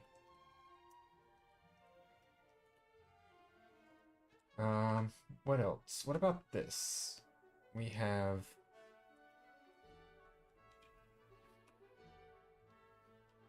this is pulling that.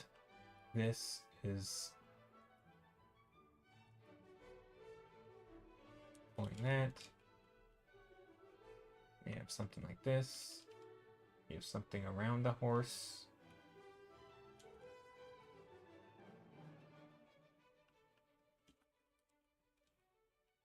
Which is kind of cool, but whatever.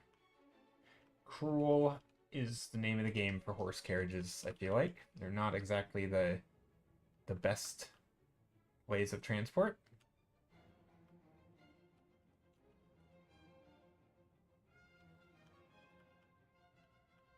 A big halter thingy over here.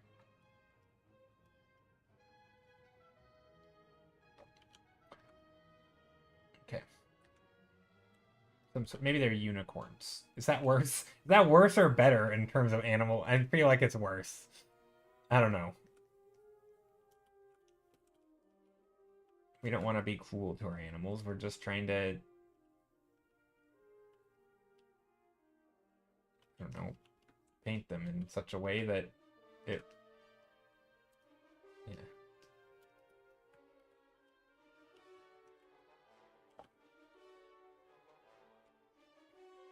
Okay, I'm gonna put a little bit of darkness right around them as well, so that they silhouette just a teensy tiny bit better. I am wondering if I'm getting a little bit tunnel visioned here in terms of color.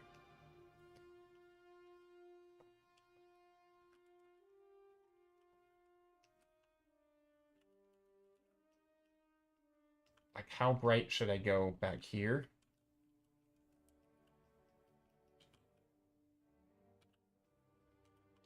Versus up here? Like, do I want brightness over there? I don't think so. I think I can go a little darker without going too saturated over here. Especially in the lower trees. I think that's...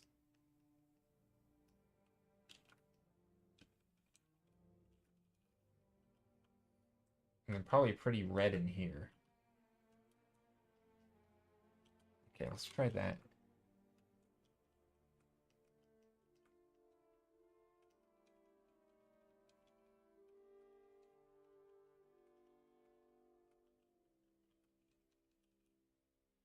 Okay, let me look up some images of conifer trees. Conifer trees. images in a distant.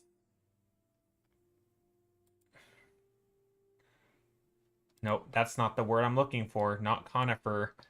Columnar trees. There we go. That's the kind of thing I'm looking for.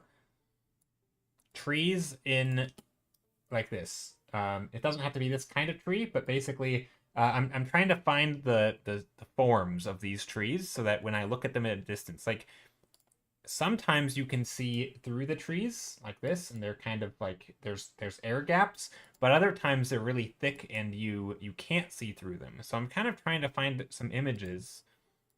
Or like this, for example, there's a lot of variation here, right? It's not just a perfect cone or column.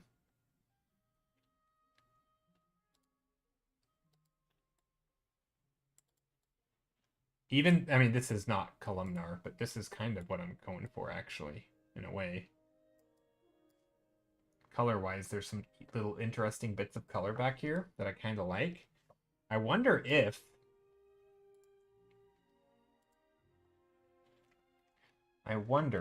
what if I did some of it? So I hadn't really considered this, but look how there's just like a little bit of red and stuff. What if I took like a yellow? Let's make this way smaller. There we go. What if I made some of this, like I shifted it way towards yellow and did like just a patch.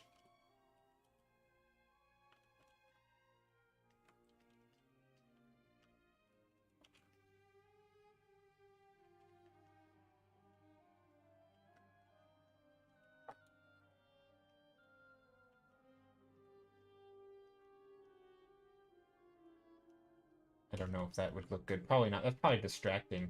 Probably no reason to do that. That's probably not a good idea. I wonder if my chat's still working. Yeah, it's still working. Thanks for hanging out, by the way, everybody. Everybody who's lurking. I really appreciate it. It means a lot. All right, so where did my trees go? Oh, here we go.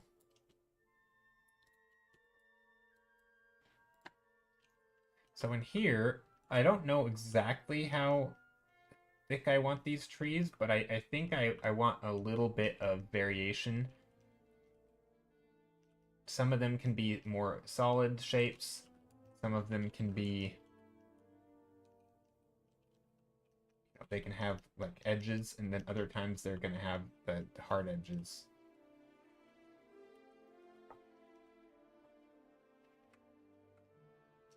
Also, I'm a little curious how this will work, because I'm doing a thing on accident that I didn't realize, which is this area feels like they're much closer to us than this, despite the painting being horizontal. And so, do I bring in some large trees over here, which I don't feel like I do. No. Or if I do, I make them the brightness as well. Okay, now I'm going to try something. What if I just take the same height all the way across? I don't think that's going to be good. It's actually not bad.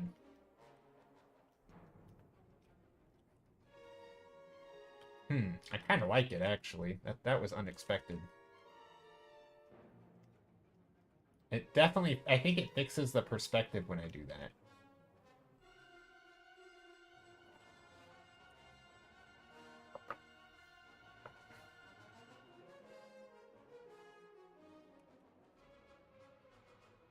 Now the question is it weird that this painting is not... that these trees don't go to the top?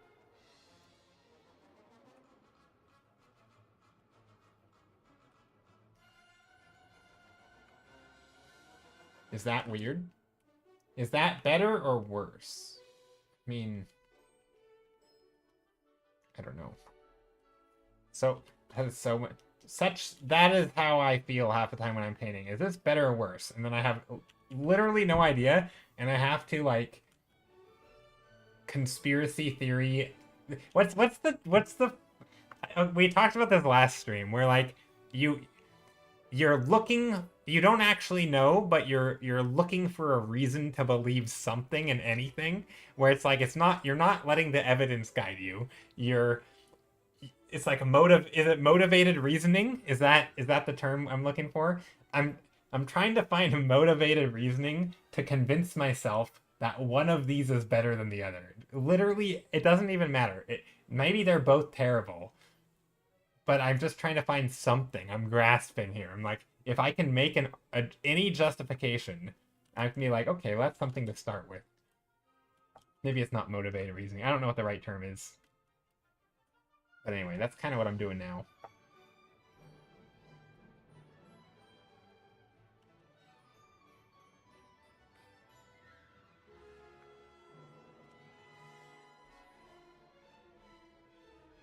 But when in doubt, just move to something that I do know that I'm pretty happy with, and that's then I don't have to worry about having to come up with halfway BS reasons for me to like something. And I think also I'm kind of joking about having fake reasons, but I think more what I'm actually doing is trying to figure out what is my goal as it relates to this, right? So for example, if I make these really tall, then maybe my painting would feel like we're coming out of a forest, or we're more secluded, and maybe if it's lower, it's going to feel like the scene will open up and it'll feel more vast and expansive. And either of those could be okay, but I'm not sure which one I like or which one I want to push towards, because that's a choice I have to make, right? There's going to be some, and I guess the real choice isn't between those two options, but the real choice is, do I want my painting to feel open, or do I want to feel closed, or how do I want that aspect of my painting to feel, right? How vast is it? And up until this point, I hadn't really had to consider it, right? Because I was painting the focal point, or I'm painting the foreground. But then I get to the background, I'm like, oh crap, how closed is my scene? I don't know. So I feel like the asking questions or answer or problem solving in some ways is more of like, you have to make a choice. I kind of like the sky up there, actually.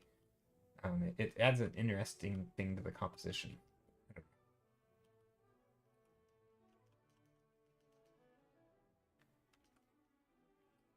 I don't know. There's multiple ways to take it.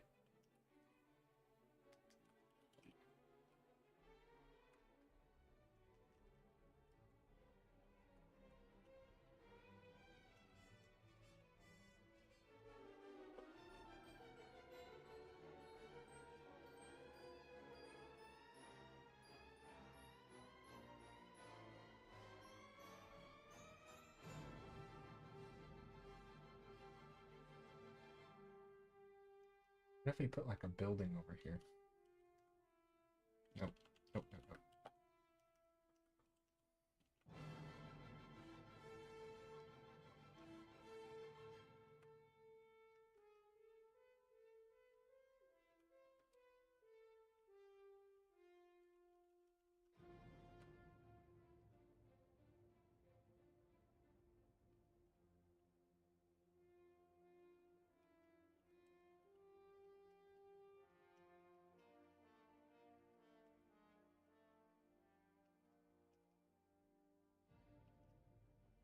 Maybe also we could get a little bit of a slice of light poking through right here.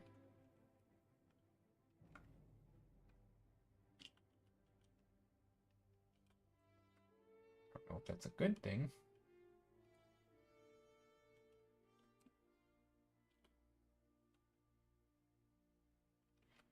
But just enough.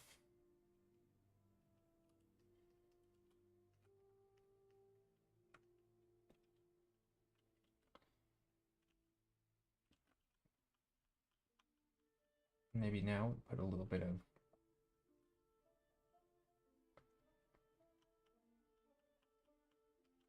strands here.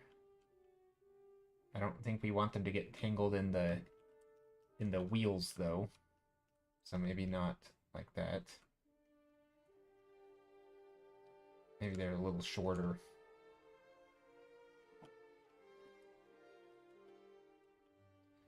Yeah, because we don't want our flag thingies to get tangled in the wheels. That would be silly.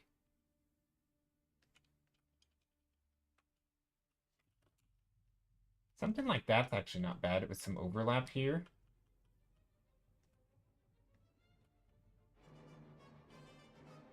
I kind of like that. It adds some nice, I don't know.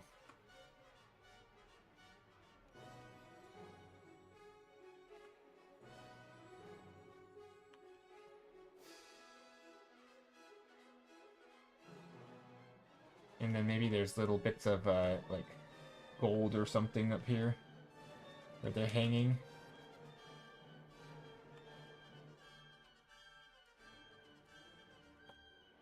And then up here.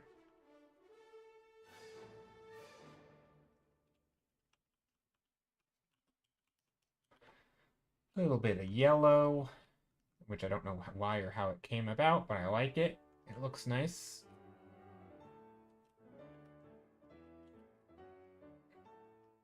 And we have this. Maybe this is... Do we go the other direction? Ooh, that could be kind of fun.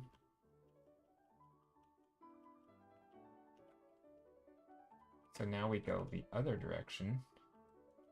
And maybe it like closes down. Wouldn't that be cool? So it's like a sliding, like a sliding door. And it rolls up. That's kind of neat. Like a roly-poly beetle.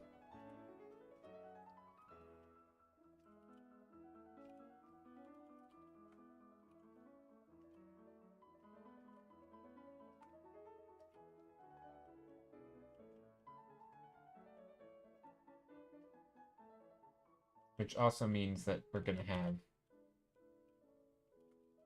bigger shadows down here.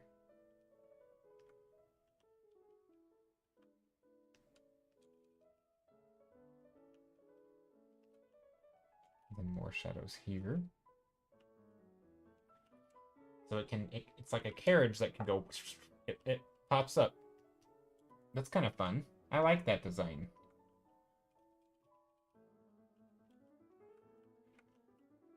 I think that's a neat carriage. What do you got? Does anyone else agree with me that that's a cool carriage idea? Where these sort of flip up and they could go like, and then they open up and you could get in, and then it's kind of like a trunk of a car. But it's sort of like a beetle thingy.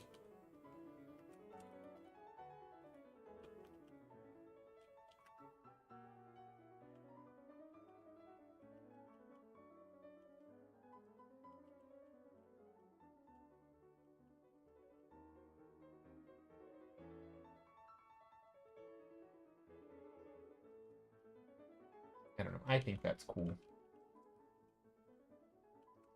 And then, how do the beetles, what are those beetles with the horns look?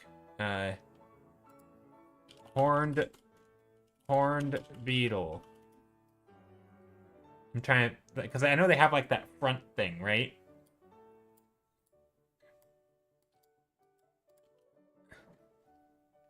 Do we put a horn up here? I think we do. I mean, again, it doesn't have to be the exact same, but...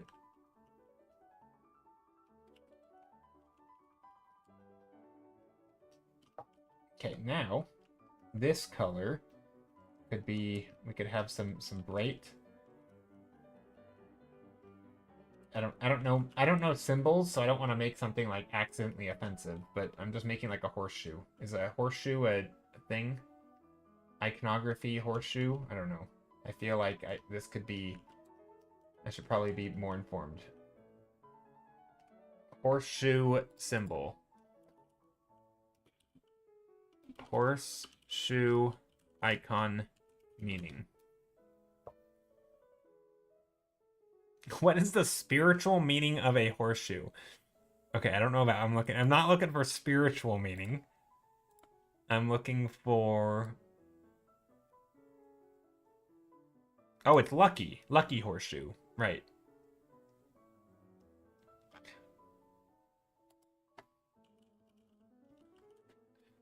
What if do I dare ask ChatGPT?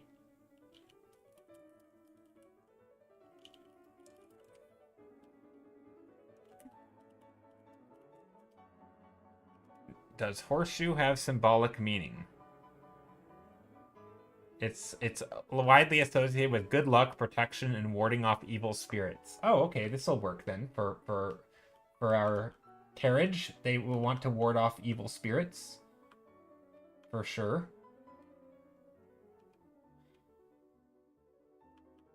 Because, you know, they're safe travels.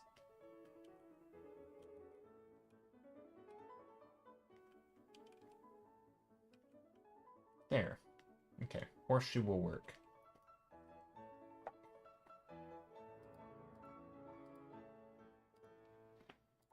Okay, and now... What do I want to do on top? I mean, the top of this is kind of nice. Yeah, that's not bad. I'm just trying to figure out how to... What do I want this top part to be, you know? Maybe it doesn't need to be anything. What if I were just to smooth it over? That doesn't have the same feeling to it, you know? I feel like this makes it feel more fancy. And I feel like for horse and carriage, we want fancy.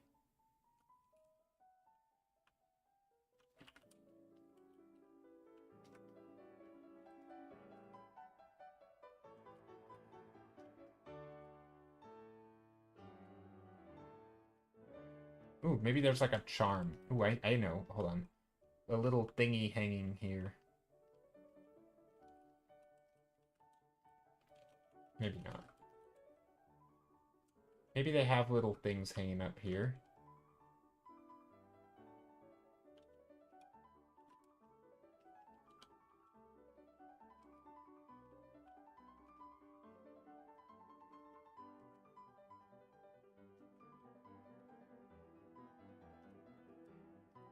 No, that's too... That makes it look hairy. We don't want it to look hairy. No hairy beetles. Not today. Or ever, for that matter. I mean, maybe not ever. Maybe someday we will draw a hairy beetle. Probably not. Okay. And then these people, what are their silhouettes looking like? I feel like they also need some plumage.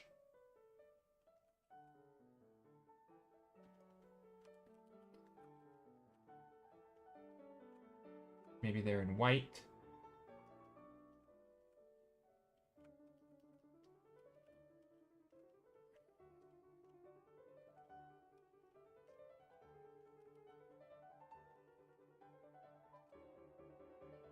Oh, this person should be taller than that person, because perspective.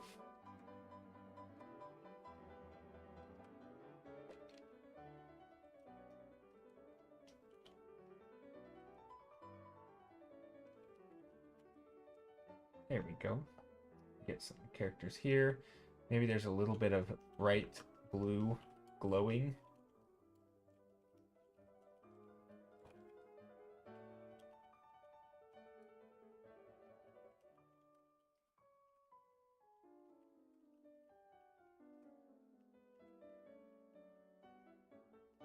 Okay, so there's that. And then this, we can have the door. How does the door to the carriage look?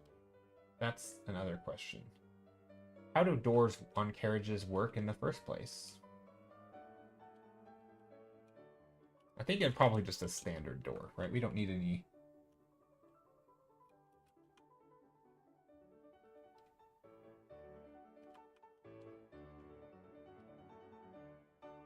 We don't need anything crazy. It just opens like a, you know, like a regular door.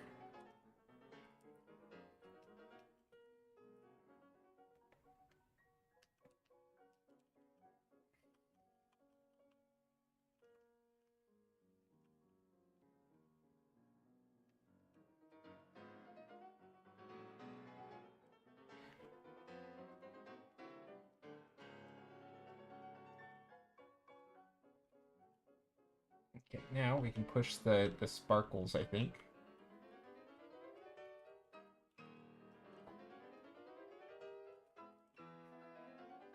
I'm tempted to do like a color dodge. Glow dodge. Nope, not that. What if I knew a layer merge, glow dodge? Nope, not that. New layer, glow dodge, airbrush. That's too bright.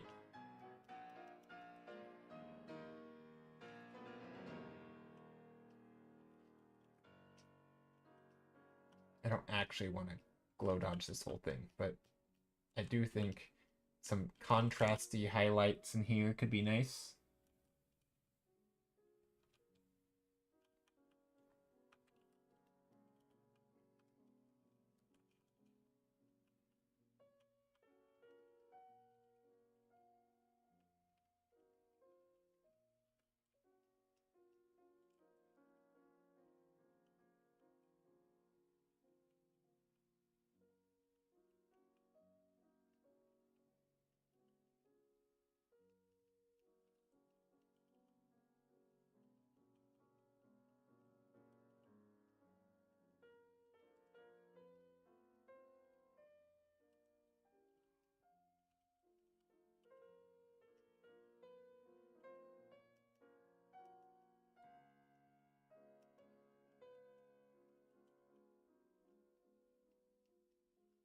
I think I want that. Maybe. Just how saturated do I want this? That's the real question. What if I do like a multiply layer?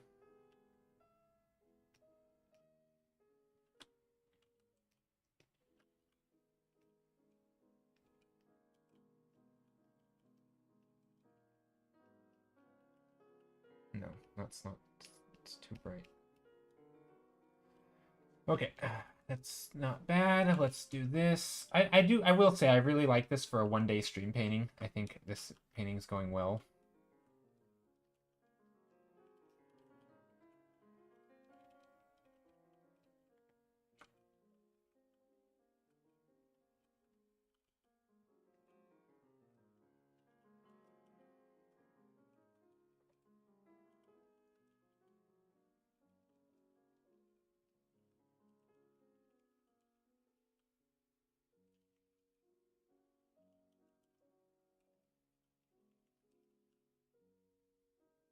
I think this stuff, though, can be a little bit lost. We don't need some of that.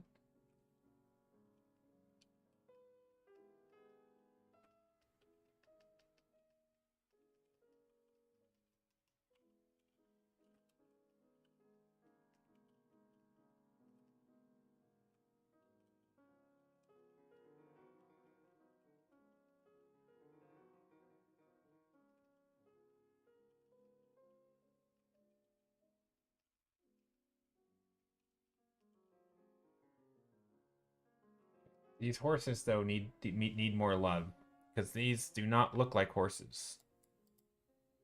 In fact, I don't know what's happening there at all. Let's add some highlights.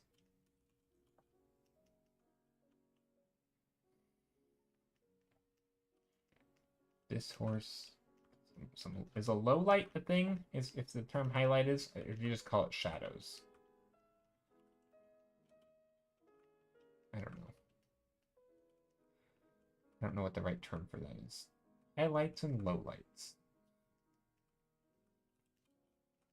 I guess occluded areas, but I don't know. Okay.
I'm trying. Sorry, I stopped talking for a bit.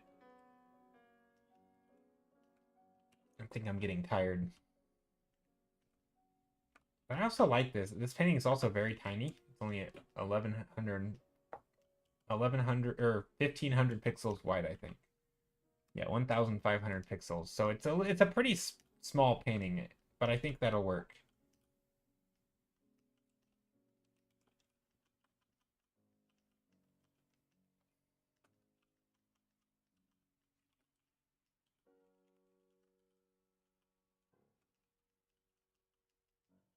I like this. This is fun for me, or this painting was a lot of fun because it was a little bit of a design challenge in a way with the whole beetle thing. I think graphically, I think it reads really well in black and white. But I'm not sure about that shape up there.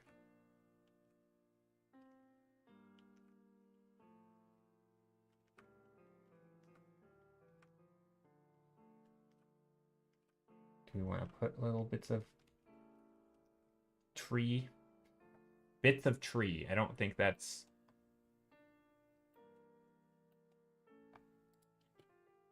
The question is, can I see bits of tree off in the distance? Does it have straggler, like branches and stuff?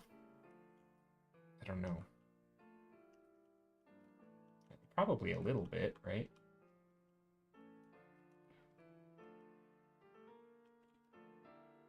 The Bob Ross style stragglers where he just puts little like scratchy marks of white to show birch trunks.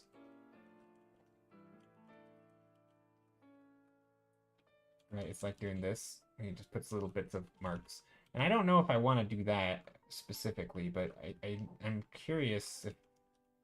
I mean, you'd think if the light's hitting these, you'd be able to see through some of the shapes, and you would be able to see some branches and stuff. I'm just not sure how much.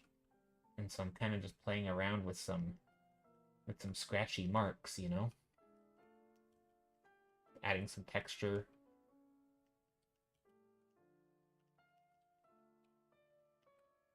So softening some edges here.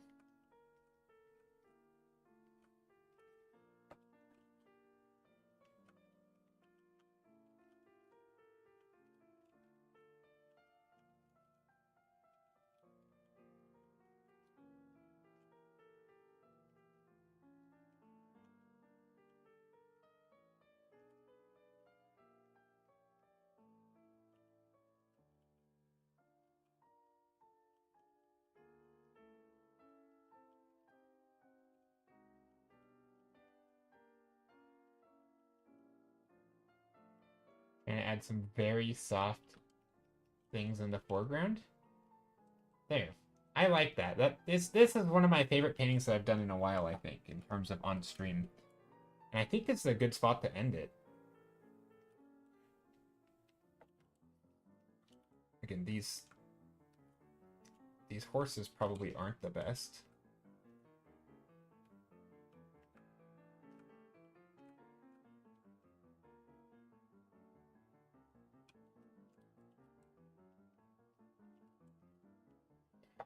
Okay, that's a good spot to end. Thanks for hanging out, everybody.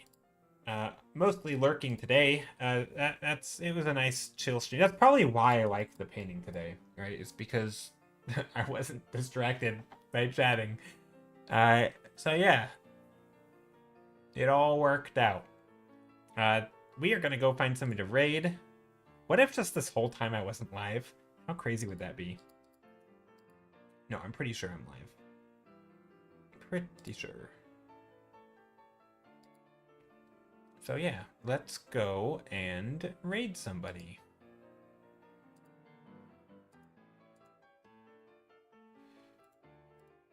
Who shall we raid? We could raid Kirsty. Kirsty's online. She's doing some art. We could raid Anthony Wheeler. He's online. He's doing some art. Skittles online.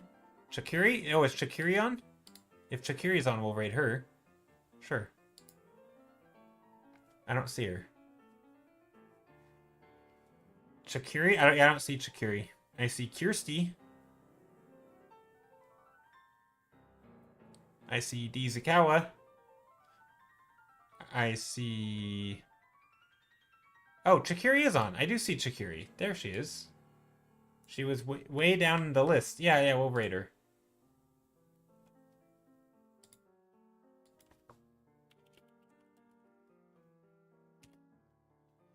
There we go. Great call. All that. Yeah, thanks for hanging out. I stream 3 days a week. Next stream will be Saturday, then also on Monday. And yeah, the art is neat. I enjoyed it. It was fun. I'm not sure if I'll like it after today, but it was different. Painting a little bit more blobby close-up things. But yeah. But yeah, let's go say hi to Chikiri. If you guys don't know, she's awesome. She does lots of different stuff, but mostly portraits and characters, and her use of color is amazing. So if you want to learn anything about color, go ask her because she's super smart. I think she's also AFK right now because she's playing Words on stream, but we will go over there and pop in and